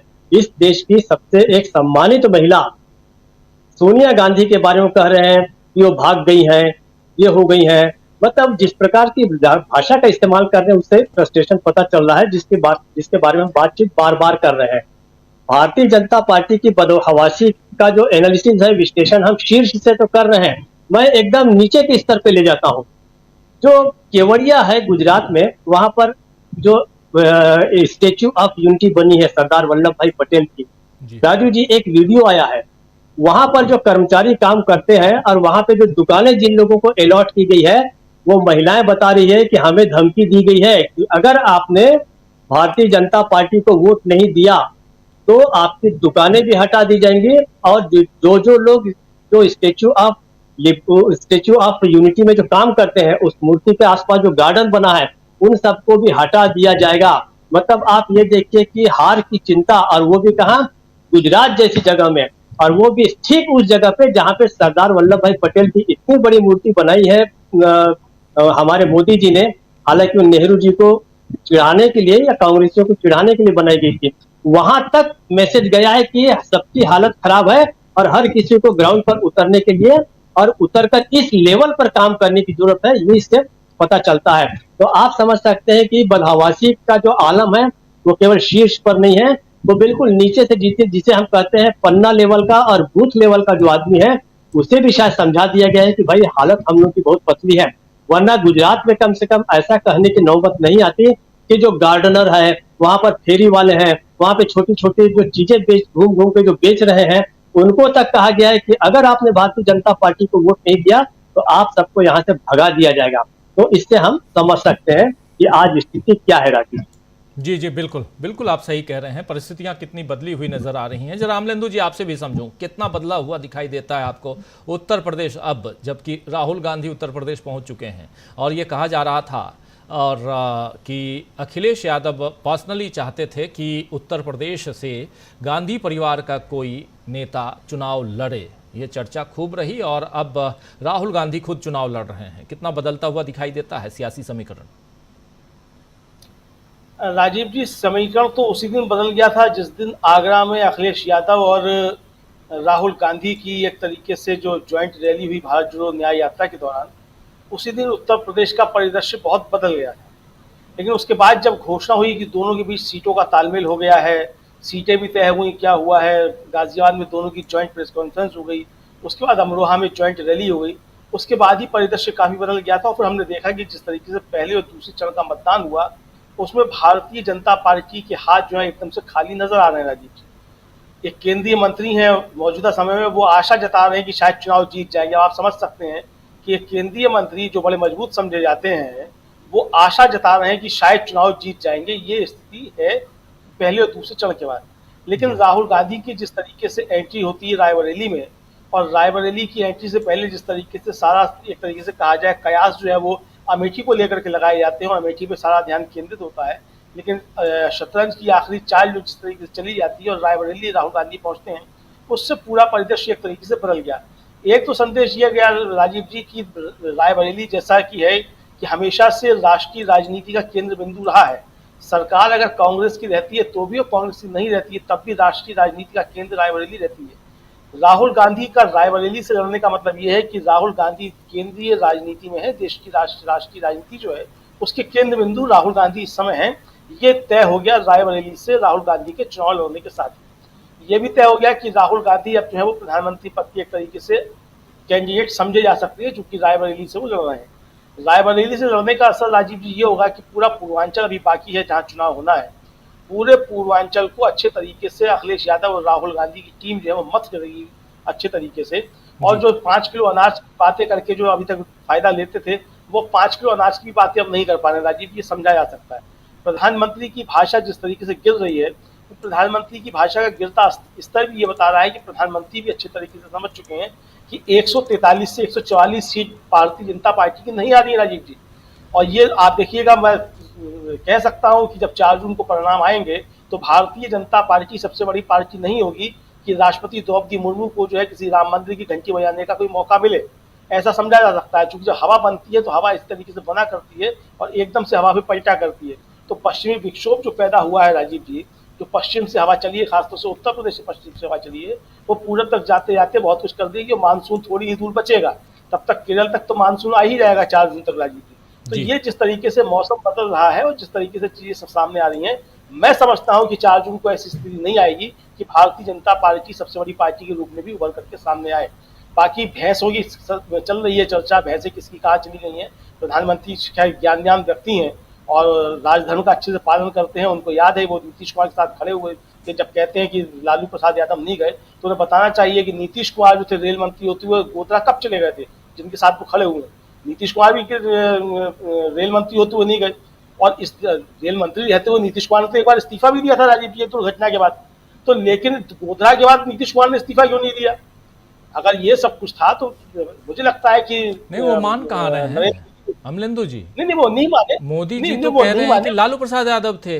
ये एक बहुत अच्छी चर्चा आपने छेड़ी है और इसी से हमने शुरुआत की थी। आगे मैं चाह भी रहा था गर साहब के पास भी आऊँगा, उनसे भी इस पे चर्चा करूँगा कि आखिर यहाँ गोधरा को लाकर और उसमें भी झूठ बोल के परोस कर नरेंद्र मोदी को क्या कुछ मिलने जा रहा है, उनकी पार्टी को इससे कितना फायदा हो रहा है या इसके क्या मायने हैं? क्योंकि मोदी जी भी हैं तो वो दूर की कौड़ी खेलते हैं।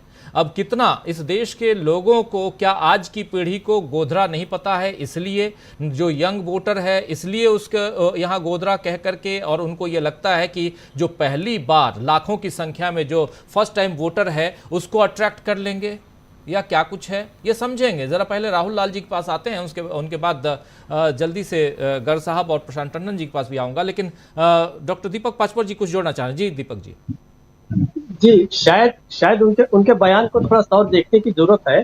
शायद उनका बयान ऐसा था कि उन्होंने लालू प्रसाद पे ये कहा है कि रेलवे मिनिस्टर रहने के दौरान उन्होंने समिति गठित की और एक रिपोर्ट तैयार की जिसमें गोधरा कांड के लोगों को बचाने की कोशिश की, लेकिन उस रिपोर्ट को अदालत ने कूड़े की टोकरी में डाल दिया। शायद ये बयान है, इसको और थोड़ा सा देख लें। लेकिन ये बात जरूर है कि उन्होंने इस मुद्दे को फिर से उठाने की जरूर कोशिश की है। जी राजीव जी। नहीं, अभी बाइट हमने सुनवाई थी, उसको फिर से सुनवा देंगे, वो उसमें कोई वो नहीं है। जरा एक बार सुन ही लेते हैं बाइट को। जरा जहां से गोधरा की बात कर रहे हैं वहां से जरा सुना दीजिए, क्योंकि शुरुआत में अभी हम सुन रहे थे तो बहुत सारी चीजें थी। लगभग 1 मिनट बाद या 40-45 सेकंड बाद उन्होंने गोधरा का जिक्र करना शुरू किया है। जरा उसको ले आइए और सुन लेते हैं, उसके बाद इस चर्चा को सुनते हैं, आगे बढ़ाते हैं। लेकिन सुनिए जरा। खुश करने के लिए किसके इशारे पर ये बोला जाता है? देश सब देख रहा है, जनता है, सब कुछ जानती है। देशवासी सब देख रहे हैं। साथियों, आरजेडी का इतिहास सामाजिक न्याय का मुखौटा लगाकर हमेशा तुष्टीकरण करने का रहा है। जब गोधरा में कार सेवकों को जिंदा जलाया गया था, तब रेल मंत्री ये शाहजादे के बेटे थे जो सजा काट रहे हैं और जमानत पे घूम रहे हैं। उन्होंने दोषियों को बचाने के लिए सुप्रीम कोर्ट के एक जज की कमेटी बनाई, बेनराजी कमेटी। सोनिया बहन का राज था ना, और इसलिए उन्होंने बेनराजी कमेटी बनाई थी। वो जज का नाम बेनर्जी था तो लोग बेनराजी बोलते थे, और उससे ऐसा रिपोर्ट लिखवाया कि 60 कार सेवकों को जलाने वाले निर्दोष छूट जाए। लेकिन ये रेल मंत्री जो अभी जेल में जिंदगी गुजारने के लिए मजबूर है, जमानत पे घूम रहे हैं, अदालत ने उनके इस रिपोर्ट को, इन्होंने साफ साफ कहा है, डॉक्टर दीपक पाचपोर जी आप सुने, कि जब गोधरा कांड हुआ था उस समय रेल मंत्री इनके शहजादे के पिताजी थे, जो आज सजा काट रहे हैं, जमानत पे हैं, उन्होंने बनाई। अब चतुराई है प्रधानमंत्री नरेंद्र मोदी में, लेकिन सीधी सीधी बात यहां कह रहे हैं कि गोधरा कांड के समय ये रेल मंत्री थे। सुना आप लोगों ने भी? दीपक जी। जी प्रशांत जी कुछ देखिए जोड़ें, प्रशांत जी। हाँ जी जी प्रशांत जी जी। अच्छा, आप मुझसे पूछ रहे हैं? जी जी जी हाँ, वो बिल्कुल गोधरा, वो रेल मंत्री जब लालू प्रसाद यादव बने, तब उन्होंने यूसी बनर्जी कमीशन बनाया था, जस्टिस यूसी बनर्जी कमीशन तब बिल्कुल बनाया था। बिल्कुल। लेकिन यहां मोदी जी भाषण दे रहे हैं तो वो क्या कह रहे हैं, मैं जो बात कह उसी रहा की हूं, चर्चा तो जिस अपने को हम एक समीक्षक होने के नाते इस बात को पकड़े कि मोदी जी यहां बड़ी साफगोई से first time second time voters को, जिनको नहीं पता कि 2002 में क्या हुआ था, किसकी सरकार थी, शायद इतने अवेयर नहीं हैं, उनको ये कह दिए कि उस समय रेल मंत्री शहजादे के पिता थे, ये कह रहे हैं कि उस घटना के बाद, गोधरा के बाद, प्रधानमंत्री अटल बिहारी वाजपेयी गुजरात गए थे और वहां पे गुजरात में ही नरेंद्र मोदी को बगल में बैठाकर उन्होंने राजधर्म का ज्ञान इनको दिया था, मोदी जी को। वो बाइट भी सोशल मीडिया पे घूमती है आज भी। बिल्कुल। तो इसीलिए उसको हमने ध्यान दिलाया था, राजीव जी। जी जी बिल्कुल बिल्कुल, वही बात है कि आपके यहाँ गोधरा को लेके आने का, वो भी दरभंगा में जाके लेके आने का मतलब क्या है, ये जानने की हम कोशिश कर रहे हैं। खैर, पहले राहुल लाल जी आपके पास आना चाहता हूँ, फिर आगे इस चर्चा को जल्दी जल्दी आगे बढ़ाते हैं। और इस पे भी बहुत कुछ, इसलिए क्योंकि ऐसी चीज़ें पाकिस्तान ले आए, औरंगजेब ले आए, गोधरा आज लेके आए, आने वाले समय में और क्या कुछ आना है, तीसरे फेज से पहले और भी बहुत कुछ आना है क्या। इस बीच एक खबर ये आ रही है कि जम्मू कश्मीर में भारतीय वायुसेना के काफिले पर गोलीबारी की है और जम्मू कश्मीर के पुंछ में एयरफोर्स के वाहनों के काफिले पर आतंकी हमला हुआ है। इस हमले में कई जवानों के घायल होने की आशंका जताई जा रही है। सुरक्षा अधिकारियों ने बताया है कि आतंकवादियों ने भारतीय वायुसेना के काफिले पर गोलीबारी की और यह हमला सुरनकोट के सनाई गांव में हुआ है और भारतीय सेना और पुलिस की अतिरिक्त टुकड़ियां इलाके में भेज दी गई हैं। खबरें जो हैं, खबर के अपडेट अभी बाकी हैं, जारी हैं। तो ये चल रहा है, चुनाव का वक्त है, इसीलिए इन चीज़ों को अपडेट मैं आप लोगों तक पहुंचा रहा हूं। खैर, राहुल लाल जी देखिए, प्रधानमंत्री जी का बयान बिल्कुल राजीव जी स्पष्ट है। वो लालू यादव को उस समय रेल मंत्री बनाना चाह रहे हैं, उस समय का बताना चाह रहे हैं।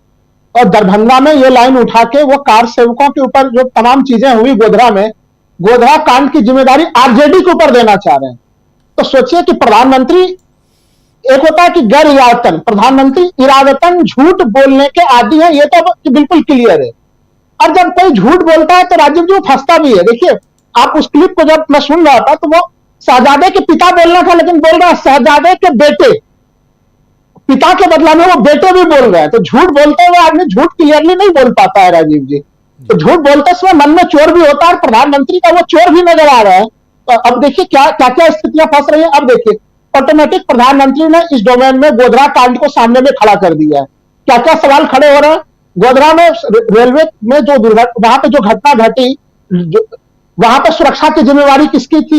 वो सुरक्षा की जिम्मेदारी राज्य सरकार की होगी, मुख्यमंत्री आप थे। वो सुरक्षा की जिम्मेदारी एक तरह से रेल मंत्रालय की थी, उस समय एनडीए की ही सरकार थी। तो ऐसे स्थिति में टीम इंडिया के ऊपर हमला आप केंद्र में, यानी कि अगर आज के हिसाब से डबल इंजन की सरकार कहें तो उस समय केंद्र और राज्य में डबल इंजन की इन्हीं की सरकार थी। तो क्या ये अटल बिहारी वाजपेयी को नहीं मानते क्या? उसको भी कांग्रेसी खेमे में डाल दिया क्या इन्होंने? सवाल तो अब ये हो रहा है राजीव जी की पता नहीं अटल बिहारी वाजपेयी को भी अपने खेमे में मान रहे हैं कि नहीं मान रहे हैं। नंबर 1।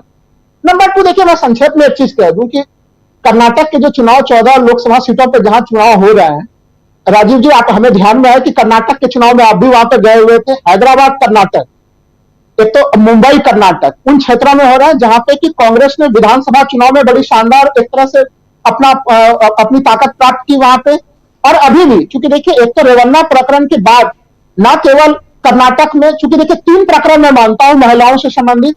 मणिपुर का प्रकरण जहां पे यह सरकार महिलाओं के मामले में बुरी तरह से गिरी, महिला एक तरह से पहलवानों के मामले में यह सरकार गिरी। अभी भी ब्रजभूषण शरण सिंह के बेटे को टिकट दे दिया। क्या हरियाणा में इसकी प्रतिक्रिया, या बाकी जहां पे भी जो प्रधानमंत्री कहते हैं कि महिलाएं उनकी बड़ी वोटर्स हैं, तो कौन महिला सुरक्षा के लिए इनके ऊपर विश्वास करेगा? और तीसरा नंबर कि दिसंबर से ही वहां पे रेवन्ना को लेकर जानकारी थी, पत्र लिखे गए थे अमित शाह को भारतीय जनता पार्टी के नेताओं की तरफ से और स्टेट को भी जो है कि स्टेट प्रेसिडेंट को भी लेटर लिखा गया था, फिर भी उनको जो है कि उनका चुनाव प्रचार करने के लिए प्रधानमंत्री जाते हैं। तो अब इसका स्पष्टीकरण प्रधानमंत्री ये नहीं कह सकते कि हमें पता ही नहीं था।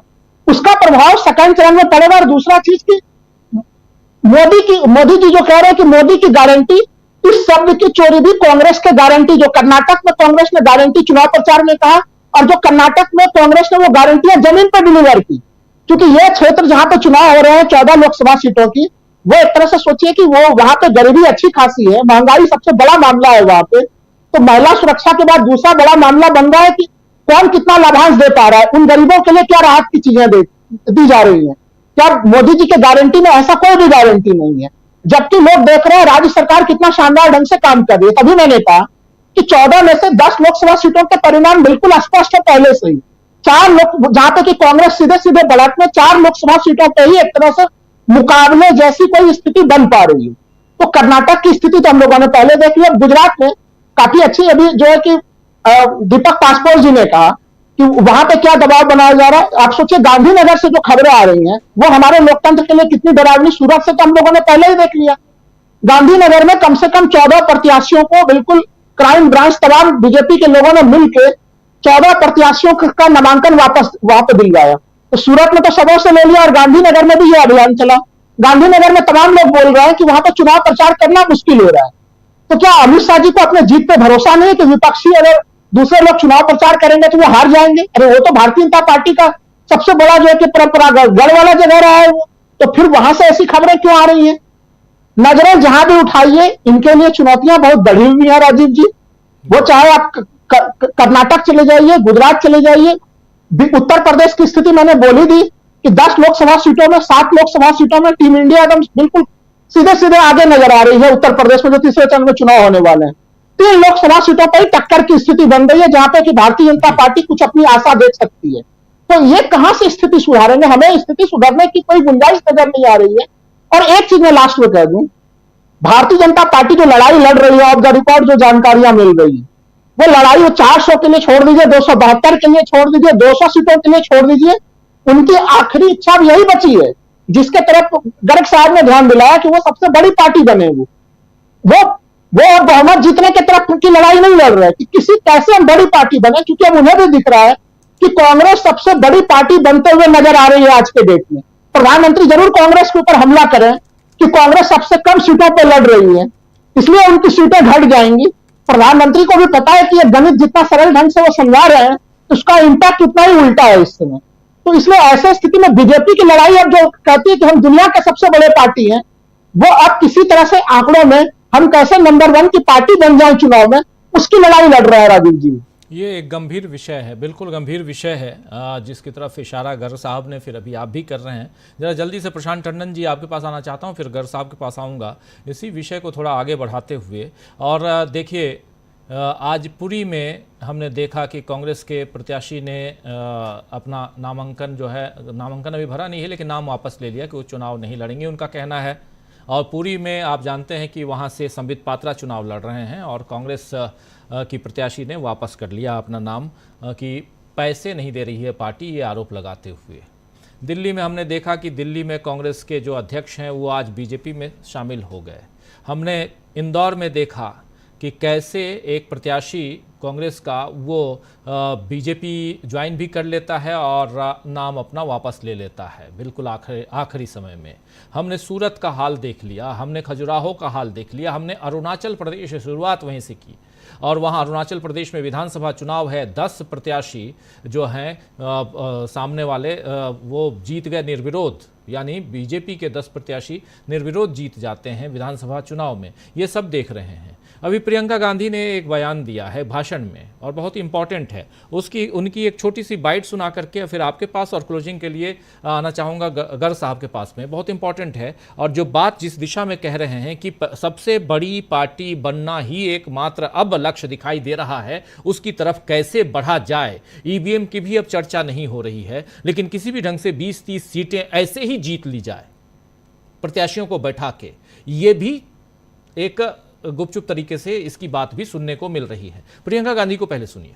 मैंने सुना है कि गृह मंत्री जी के संसदीय क्षेत्र में 16 प्रत्याशी ऐसे ही बैठ गए चुनाव से पहले, या तो डराए गए हैं, धमकाए गए हैं, या किसी को घूस दे दिया है और बैठ रहे हैं कि चुनाव ही ना हो। अरे इतने मजबूत गृह मंत्री हो, इतने बड़े प्रधानमंत्री हो, देश की पूरी सत्ता तुम्हारे पास है, सीट पे सीट तुम्हारी है संसद में, और एक चुनाव लड़ने से डर रहे हो? किस बात का डर है? खड़ा करिए 100 प्रत्याशियों को, हराइए उनको। यही तो चुनाव होता है, यही तो लोकतंत्र होता है। मंच पे खड़े होकर लोगों को झूठ बोलना नहीं होता है। मंच पे खड़े होकर लोगों को गुमराह करना या लोगों के जज्बातों को उभारना ताकि तुम्हें वोट मिल जाए, तुम सत्ता में रहो, तुम्हारे बच्चे फूले फलें और जनता खाई में रहे, ये लोकतंत्र नहीं है। देख रहे थे और लोगों की महिलाएं तालियां बजा रही थी। प्रशांत जी, मतलब एक साफ साफ इंटरेक्शन दिखाई दे रहा है।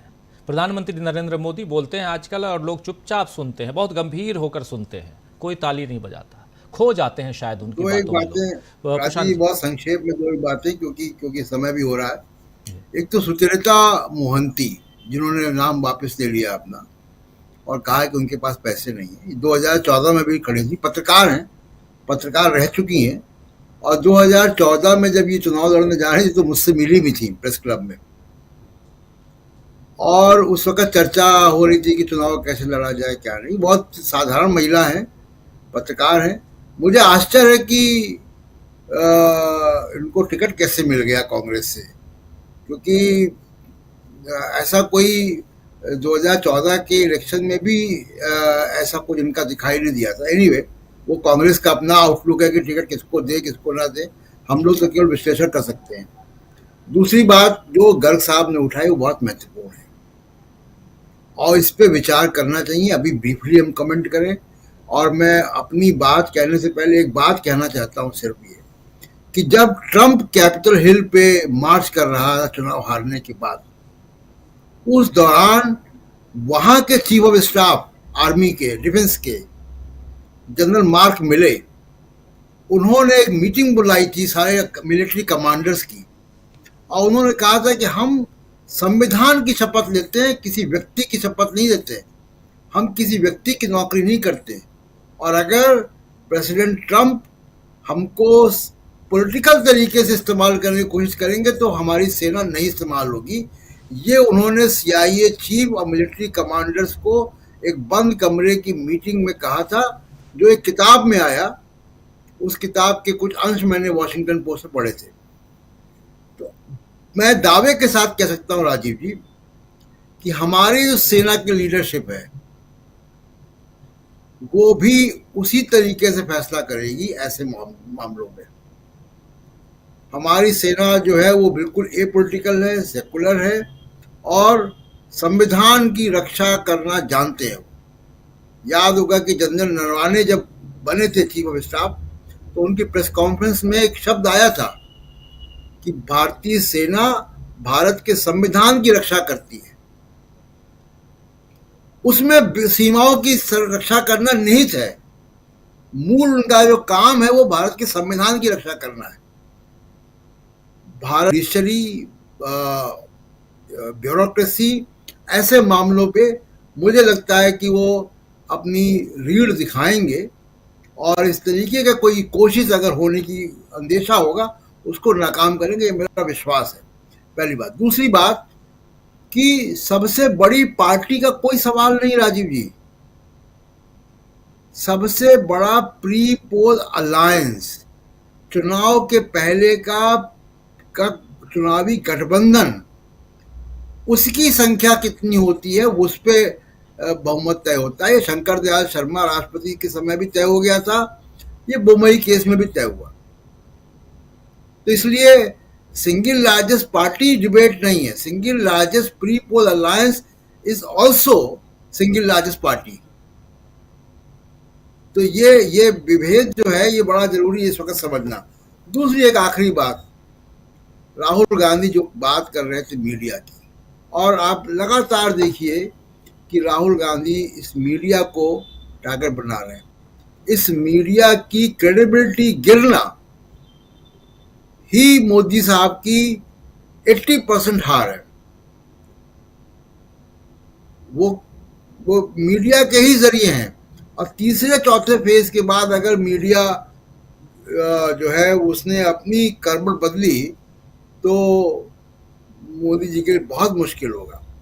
लेकिन दूसरा जो मीडिया जिसमें हम आप अभी संवाद कर रहे हैं, ये मीडिया बहुत ताकतवर हो गया। इसलिए मैं आपको बता रहा था कि अभी मैं देख रहा था कि बड़े बड़े स्क्रीन लगाकर बंगाल में, असम में वीडियो दिखाए जा रहे हैं ध्रुव राठी के। तो आपका चैनल 1 करोड़ लोग लगभग रोज देखते हैं। तो ये जो एक समानांतर मीडिया बन गया है, ये चुनाव का नैरेटिव तय कर रहा है जमीन पर। जब भी मैं लोगों से बात करता हूं राजीव जी, लोग इस बात को बात करते हैं कि ये कहां उन्होंने देखा था, कहां सुना था। आप देखिए जो व्यक्ति जो युवा राहुल गांधी से इंटरेक्ट कर रहा है, वो किससे प्रभावित है? वो क्या उस मीडिया से प्रभावित है जो दिन रात हिंदू मुसलमान करता है, या हमारे आप जैसे मीडिया से प्रभावित है? बहुत साफ अंतर देखा जा सकता है। तो ये 2 बातें मैं कहना चाहता था राजू। जी, बहुत इंपॉर्टेंट बात आप यहाँ रख रहे थे। गर्ग साहब, आपके पास आना चाहता हूँ। आराम से बात कीजिए, आप अपनी बात पूरी कीजिए, समय की पाबंदी नहीं है। बस 9 बजे से कार्यक्रम ममता कालिया का इंटरव्यू जो है वो खास बातचीत वो हमको लेकर आना है, तो इसलिए अपनी बात पूरी कीजिएगा। और 2 बातें महत्वपूर्ण, एक गोधरा कांड को लेकर आने का मकसद क्या हो सकता है नरेंद्र मोदी का, और दूसरी बात जहाँ आपने उसको छोड़ी थी, जिसको आगे बढ़ाई यहाँ पर हमारे 2 साथियों ने, राहुल लाल जी और प्रशांत टंडन जी ने, उस बात को भी ज़रा मैं चाहूँगा कि आपके जरिए और हम समझ पाएं कि आगे की, क्योंकि तीसरा फेज सामने है और अभी तक जो स्थिति दिखाई दे रही है और जो प्रधानमंत्री नरेंद्र मोदी बीजेपी की तरफ से जो भाषण दिए जा रहे हैं, और जिस ढंग से जो अभी प्रियंका गांधी का भाषण था जिसमें वो कह रही थी कि 16 गृह मंत्री के संसदीय क्षेत्र के 16 प्रत्याशी पहले ही बैठ गए, और ये एक आशंका जता रही हैं, चिंता जता रही हैं कि ये लोकतंत्र नहीं है, यहां चुनाव लड़ने दीजिए। इसको क्या हम और आगे अभी फेज दर फेज जैसे जैसे आगे हम अलग अलग चरणों में मतदान को देखेंगे, वैसे वैसे इसको क्या और बढ़ते हुए देखेंगे, जो और चिंता का विषय है, जिसमें कई सारी चिंताएं निहित हैं। गर्ग साहब, देखिए, ये बहुत बड़ी घटना है। ये प्रशांत भूषण ने ट्वीट किया था। सबसे पहले जो सामने आई ये बात कि गांधीनगर में 16 उम्मीदवारों को डराकर उनके नामांकन वापस करवाए गए। वहाँ गांधीनगर से अमित शाह साहब चुनाव लड़ रहे हैं। वो किसी जमाने में कई बड़े बड़े लोगों की लोकसभा सीट हुआ करती थी, जिसमें आडवाणी साहब भी शामिल हैं। ये बड़ी घटना है राजीव जी कि गुजरात में लोगों को बिठाना पड़े। आप इसको अलग तरीके से सोचिए। गुजरात में तो डर यह होना चाहिए कि गृह मंत्री के खिलाफ कोई खड़ा ही नहीं हो। देश के गृह मंत्री अमित शाह का, मोदी जी का इतना वहां दबदबा है गुजरात में कि वो अगर बैठे हो तो कोई बैठने की हिम्मत नहीं कर सकता, और अगर खड़े हो तो कोई बैठने की हिम्मत नहीं कर सकता। वहां पर उम्मीदवारों को बिठाया गया, मतलब उम्मीदवारों ने खड़े होने की हिम्मत की। ये बड़ी घटना है। और आप सोचिए कि बिठाने का मतलब है कितना डर है। आप सोचिए कि जो 4 कैंडिडेट बिठाए गए हैं उसमें 3 जो बैठे हैं, एक खजुराहो का समाजवादी पार्टी का, बीजेपी की हुकूमत है वहां मध्य प्रदेश बीजेपी के स्टेट प्रेसिडेंट लड़ रहे हैं। एक इंदौर में बिठाया गया जहां सबसे कमजोर कैंडिडेट कांग्रेस का और बाकी जितने कैंडिडेट्स थे सबको पहले बीजेपी में मिला लिया गया, जिससे कि कांग्रेस के पास कोई कैंडिडेट बचे ही नहीं, और जो एक बड़ी मुश्किल से खड़ा किया उसको भी मिला लिया, इस डर से कि ये कमजोर वाला भी नहीं हरा दे कहीं। और आप देख रहे हैं कि सूरत में, जहां गुजरात है वो भी गुजरात है, वहां किस तरह से उस आदमी ने प्रस्तावक बनाए, किस तरह से वो हटा। ये दो कैंडिडेट्स बीजेपी राज्यों का, एक मध्य प्रदेश का और एक जो दूसरा जो उदाहरण गांधीनगर का, वो भी बीजेपी का है। और गांधीनगर जो है गुजरात की राजधानी है, मोदी जी की सीट रही है जहां से उन्होंने देश को पर राज किया, और अमित शाह जी की सीट रही है जहां से वो गृह राज्य मंत्री रहे हैं वहां के स्टेट के। ये डर बताता है कि गुजरात में किस तरह का डर है और किस तरह की स्थितियां बदल रही हैं गुजरात में। अगर ये इसका भी संकेत है कि सबसे ज्यादा सरप्राइज अगर मिली तो गुजरात से भी मिल सकती है, जहां 26 में से 26 सीटें इनको पिछली बार मिली थी। एक जो आपका जो दूसरा जो सवाल है गोधरा वाला, आपके दर्शकों के बेनिफिट के लिए बताना चाहिए कि 6 मार्च 2001 से लगा के 22 मई 2004 तक नीतीश कुमार देश के रेल मंत्री थे। गोधरा कांड जो है वो 2002 की उपज है, और नीतीश कुमार उसके बाद 2 सालों तक मुख्यमंत्री, ये रेल मंत्री रहे। 23 मई 2004 से 20 मई 2009 तक लालू जी मुख्यमंत्री, रेल मंत्री रहे। यूसी बनर्जी कमेटी की जो रिपोर्ट है वो 2006 में आई। ये मोदी जी जो कर रहे हैं वो ये कर रहे हैं, जैसा इन्होंने भी कहा, हमारे शायद लाल साहब ने कहा कि बिहारी वाजपेयी को मौत के बाद कटघरे में खड़ा कर रहे हैं, अपमानित कर रहे हैं। आपके जो दर्शक हैं उनको सुनना चाहिए कि मोदी जी ने जो लांछन लगाया है दरभंगा में, वो लालू प्रसाद यादव पर नहीं लगाया है, वो क्योंकि जो रिपोर्ट यूसी बनर्जी की जो कमेटी बनी है वो पार्लियामेंट की सहमति से बनती है, संसद की सहमति से बनती है। उसकी जो रिपोर्ट होती है वो पहले कैबिनेट के पास आती है, कोई भी रिपोर्ट है, और कैबिनेट में अप्रूवल के बाद फिर पार्लियामेंट में पेश होती है। और कार सेवकों में कोई भी ऐसा नहीं था जो बिहार का था, मतलब सारे जो कार सेवक थे गुजरात लौट रहे थे। दरभंगा में जाकर आप पोलराइजेशन किस तरह का कर रहे हैं, क्यों बांट रहे हैं लोगों को मोदी जी, ये थोड़ा सा बिहार के लोग जो हैं, वो दरभंगा के लोग तो इतने ज्यादा समझदार हैं, उत्तर बिहार के और पूरा का पूरा वो जो बेल्ट है, पढ़े लिखे लोगों का बेल्ट है, समझदार लोगों का बेल्ट है।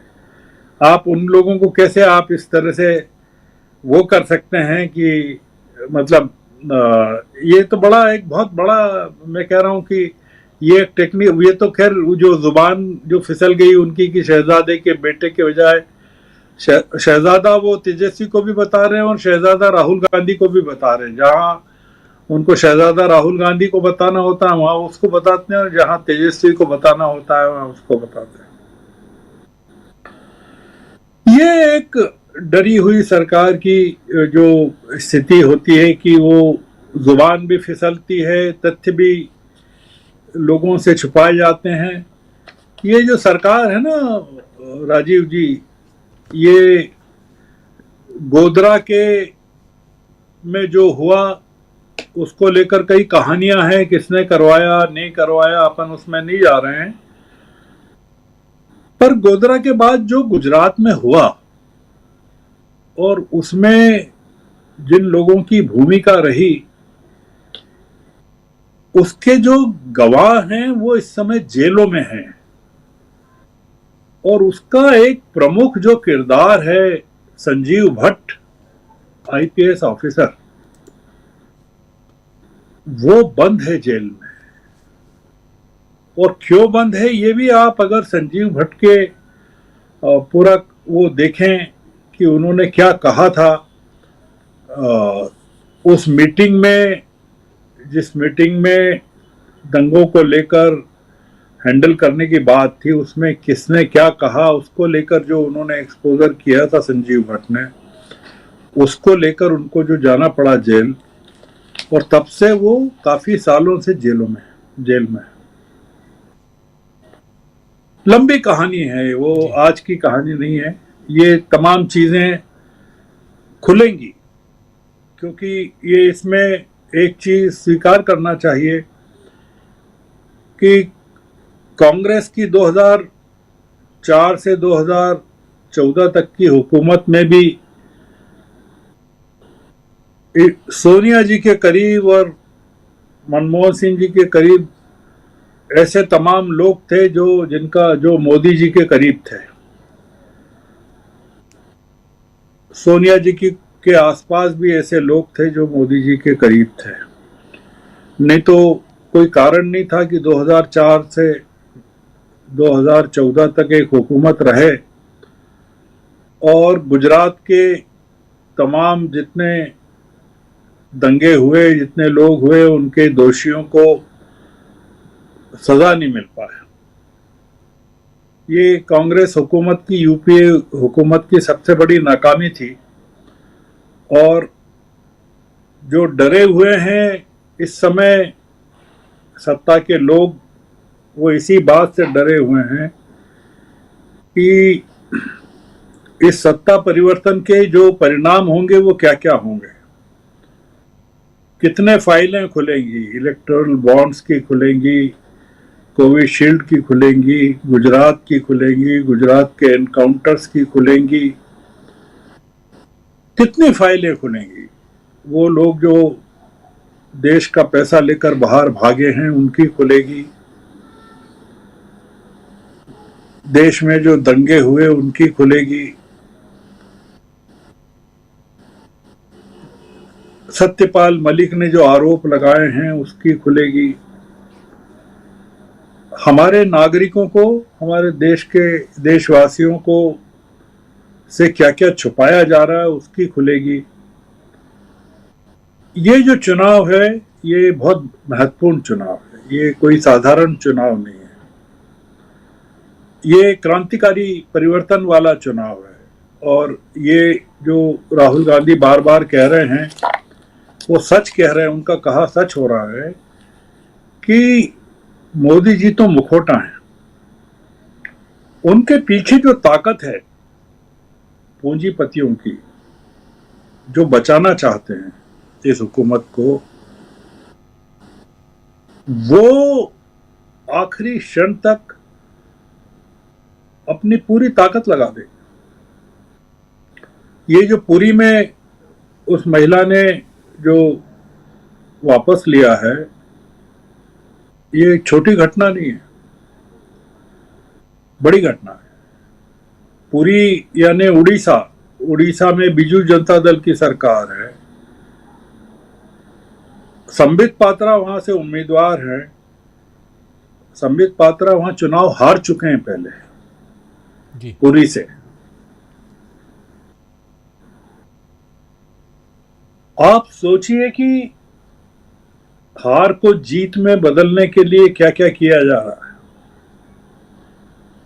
ये एक अलग मुद्दा है जो प्रशांत जी ने उठाया कि किसको टिकट देना नहीं देना है कांग्रेस का अधिकार क्षेत्र है। नहीं है, कांग्रेस का अधिकार क्षेत्र नहीं है, हमारा अधिकार क्षेत्र है, देश की जनता का अधिकार क्षेत्र है।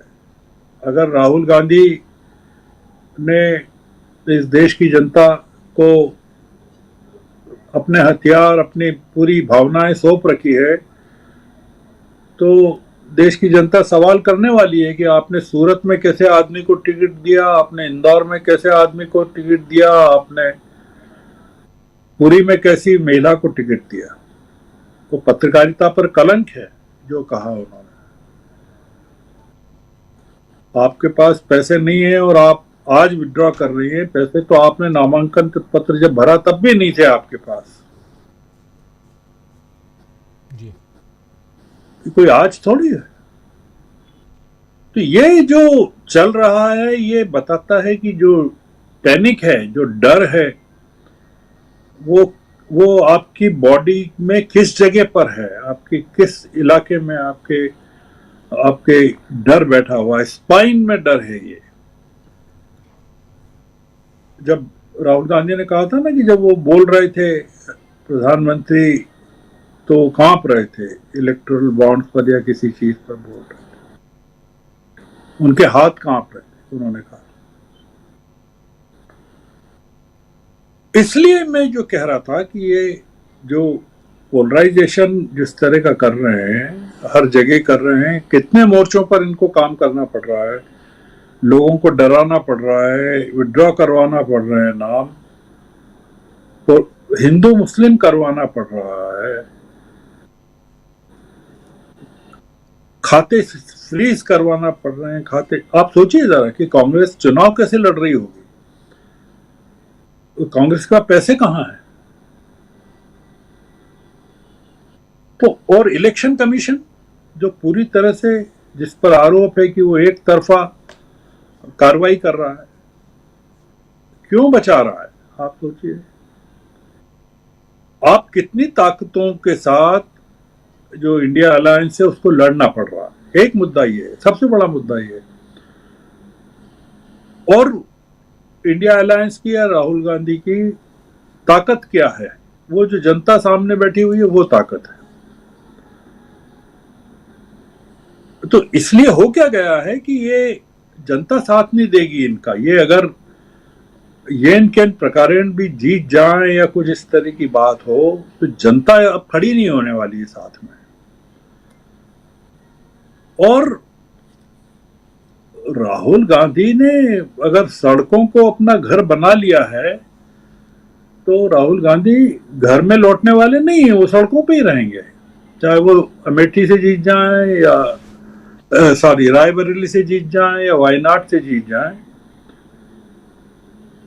ये इस समय आप एक देखिए क्या घटना होती है कि 8 साल पहले रोहित वेमुला की जो घटना होती है तेलंगाना में,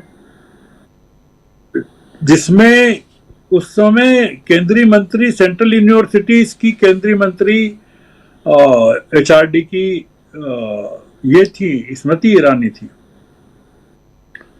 और उसमें जिन लोगों का इन्वॉल्वमेंट, जिन लोगों के नाम हैं उसमें पूरी जांच में, उनमें स्मृति ईरानी का भी नाम है। और एक रिपोर्ट आती है ठीक चुनाव के दौरान, भरे चुनाव में 8 साल बाद वहां की, और वो ये कहती है कि रोहित वेमुला दलित थे ही नहीं, और उन्होंने डिप्रेशन में आकर एक्सपोजर के भय से आत्महत्या की। हम जांच कमेटी की रिपोर्ट को चुनौती नहीं दे रहे हैं, हम नहीं दे रहे बिल्कुल, पर 8 साल तक इस देश के दलित, लाखों करोड़ों दलित जिस चीज की उम्मीद कर रहे थे, और इस देश की जो गर्व करती है बीजेपी कि हमने एक दलित को राष्ट्रपति बनाया है, राष्ट्रपति पद पर बिठाया है, और उसका एक प्रतिनिधि जो वहां आत्महत्या जिसने की, उसके बारे में ये कहा जा रहा है कि वो दलित था ही नहीं।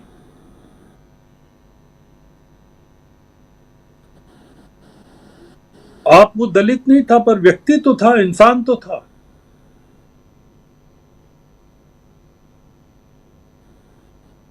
आप सोचिए कि ये रेवंत रेड्डी सरकार पर कितना बड़ा कलंक लग गया है ये। हालांकि अब वो इस रिपोर्ट को लेकर कोर्ट में भी जाने वाले हैं, नई चीजें, पर आप सोचिए कि किस तरह की ताकतें लगी हुई हैं इस हुकूमत को बचाने के लिए, क्योंकि ये मतलब तेलंगाना का मामला सेंट्रल यूनिवर्सिटी का स्मृति ईरानी के चुनाव को प्रभावित कर सकता था कि नहीं कर सकता था, ये अलग मुद्दा है। पर ऐसे समय रिपोर्ट आना जी और उसमें क्लीन चिट देना वहां के उस समय के वाइस चांसलर को और तमाम लोगों को, ये बताता है कि क्या एक जो नेटवर्क है पूरा का पूरा वो किस तरह से ऑपरेट कर रहा है।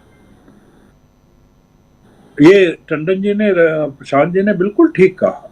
वो ठीक ये कहा कि अगर आपके चैनल को 1 करोड़ लोग देखते हैं, वो 1 करोड़ लोग 10 करोड़ लोगों को जाकर बताएंगे कि हकीकत ये है कि उस समय रेल मंत्री कौन था, और वही रेल मंत्री, उसी रेल मंत्री को आपने अपनी पार्टी में मिलाया है अभी बिहार में, और वही आपके साथ आपकी हुकूमत को बचाने के लिए नीतीश कुमार जुड़े हुए हैं। जी लालू यादव नहीं थे उस समय। और यूसी बनर्जी कमेटी की रिपोर्ट को आप अपमानित नहीं कर रहे हैं, आप अटल बिहारी वाजपेयी को अपमानित कर रहे हैं। और जैसा कि इन्होंने कहा, प्रशांत जी ने, गुजरात दंगों के बाद अटल जी जब गए तो उन्होंने कहा था कि राजधर्म का पालन करना चाहिए। मैं रहा हूं, मैं 2002 से के अंत से 2008 तक, 7 तक, 8 तक मैं रहा हूं, गुजरात में ही रहा हूं, अहमदाबाद में रहा हूं, तो मुझे पता है कि गुजरात में क्या हुआ क्या नहीं हुआ। पर गुजरात के दर्द को फिर से जिंदा करना पॉलिटिकल एंड के लिए वो ठीक नहीं है, ये मेरा कहना है। वो गुजरात एक मोदी जी का राज्य है,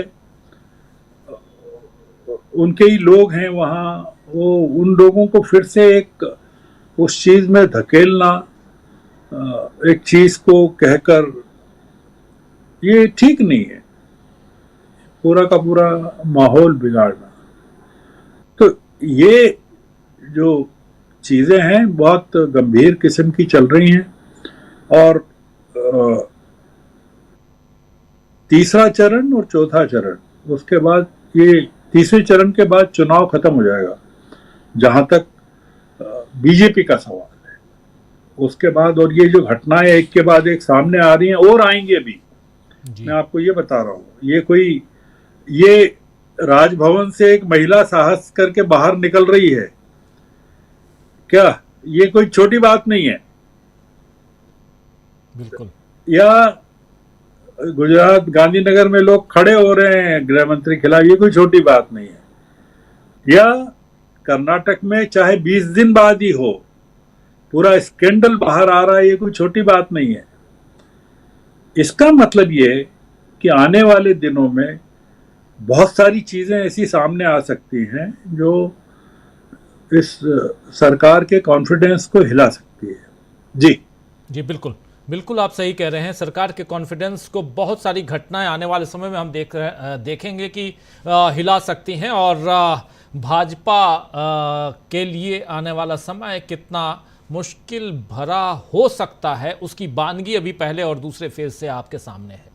और उसमें इतनी सारी घटनाएं, गोधरा का नाम क्यों लेना पड़ रहा है नरेंद्र मोदी को, पाकिस्तान का नाम क्यों लेना पड़ रहा है, इस बीच कर्नाटक का जो सेक्स कांड है वो बाहर निकल के आ रहा है, तो उससे कितना बैकफुट पर है बीजेपी। और वेस्ट बंगाल के जो राज्यपाल हैं उनके यहाँ ही काम करने वाली एक महिला अगर बाहर निकल के आती है और कहती है कि मेरा यौन शोषण हो रहा था और सीधा राज्यपाल के ऊपर आरोप है, तो ये कितनी बड़ी घटना हो सकती है। ऐसी बहुत सारी घटनाएं, और इन घटनाओं के बीच ये चुनाव नरेंद्र मोदी इसलिए शायद लड़खड़ा रहे हैं, लेकिन शतरंज की अभी कौन सी चाल बीजेपी के सामने लेकर आने वाली है कांग्रेस, वो हाथी है या घोड़ा है, राजा है या मंत्री। राजा साहब तो चेकमेट के सामने वाली स्थिति में रहते हैं, लेकिन मंत्री और बाकी, अगर आप लोग शतरंज को जानते हैं, चेस को जानते हैं, तो अच्छी तरह से समझ सकते हैं। और ये सियासी बिसात में कौन आगे होगा देखा जाएगा। गर्ग साहब जी,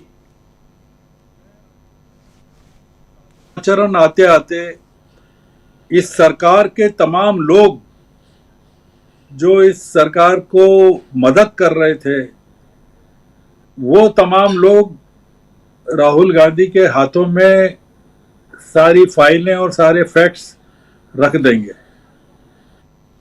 आप आने तो दीजिए। ये जो घटनाएं हैं ये तीसरे चरण के पहले आई हैं। 7वें चरण के पहले क्या बाहर आने वाला है, आप बस सांस रोककर प्रतीक्षा कीजिए। जी जी जी जी बिल्कुल, सांस रोककर हम प्रतीक्षा करें। और बहुत ऐसी प्रतीक्षा जो पल पल, जब आप जानते हैं कि इंतज़ार की घड़ियां लंबी होती हैं, तो लंबी हो रही हैं, लेकिन सामने है 4 जून सामने है, और उससे पहले अभी 5 चरणों का मतदान, और अभी से ठीक 3 दिन बाद यानी मंगलवार 7 तारीख को तीसरे चरण का मतदान है। तो इंतज़ार कीजिए आगे क्या कुछ होता है। बहुत बहुत शुक्रिया अदा करता हूं श्रवण गर्ग साहब आपका, बहुत बहुत शुक्रिया प्रशांत टंडन जी, राहुल लाल जी, डॉक्टर दीपक पाचपोर जी और अमलेंदु उपाध्याय जी, आप सबका बहुत शुक्रिया, बहुत धन्यवाद। आप तमाम साथ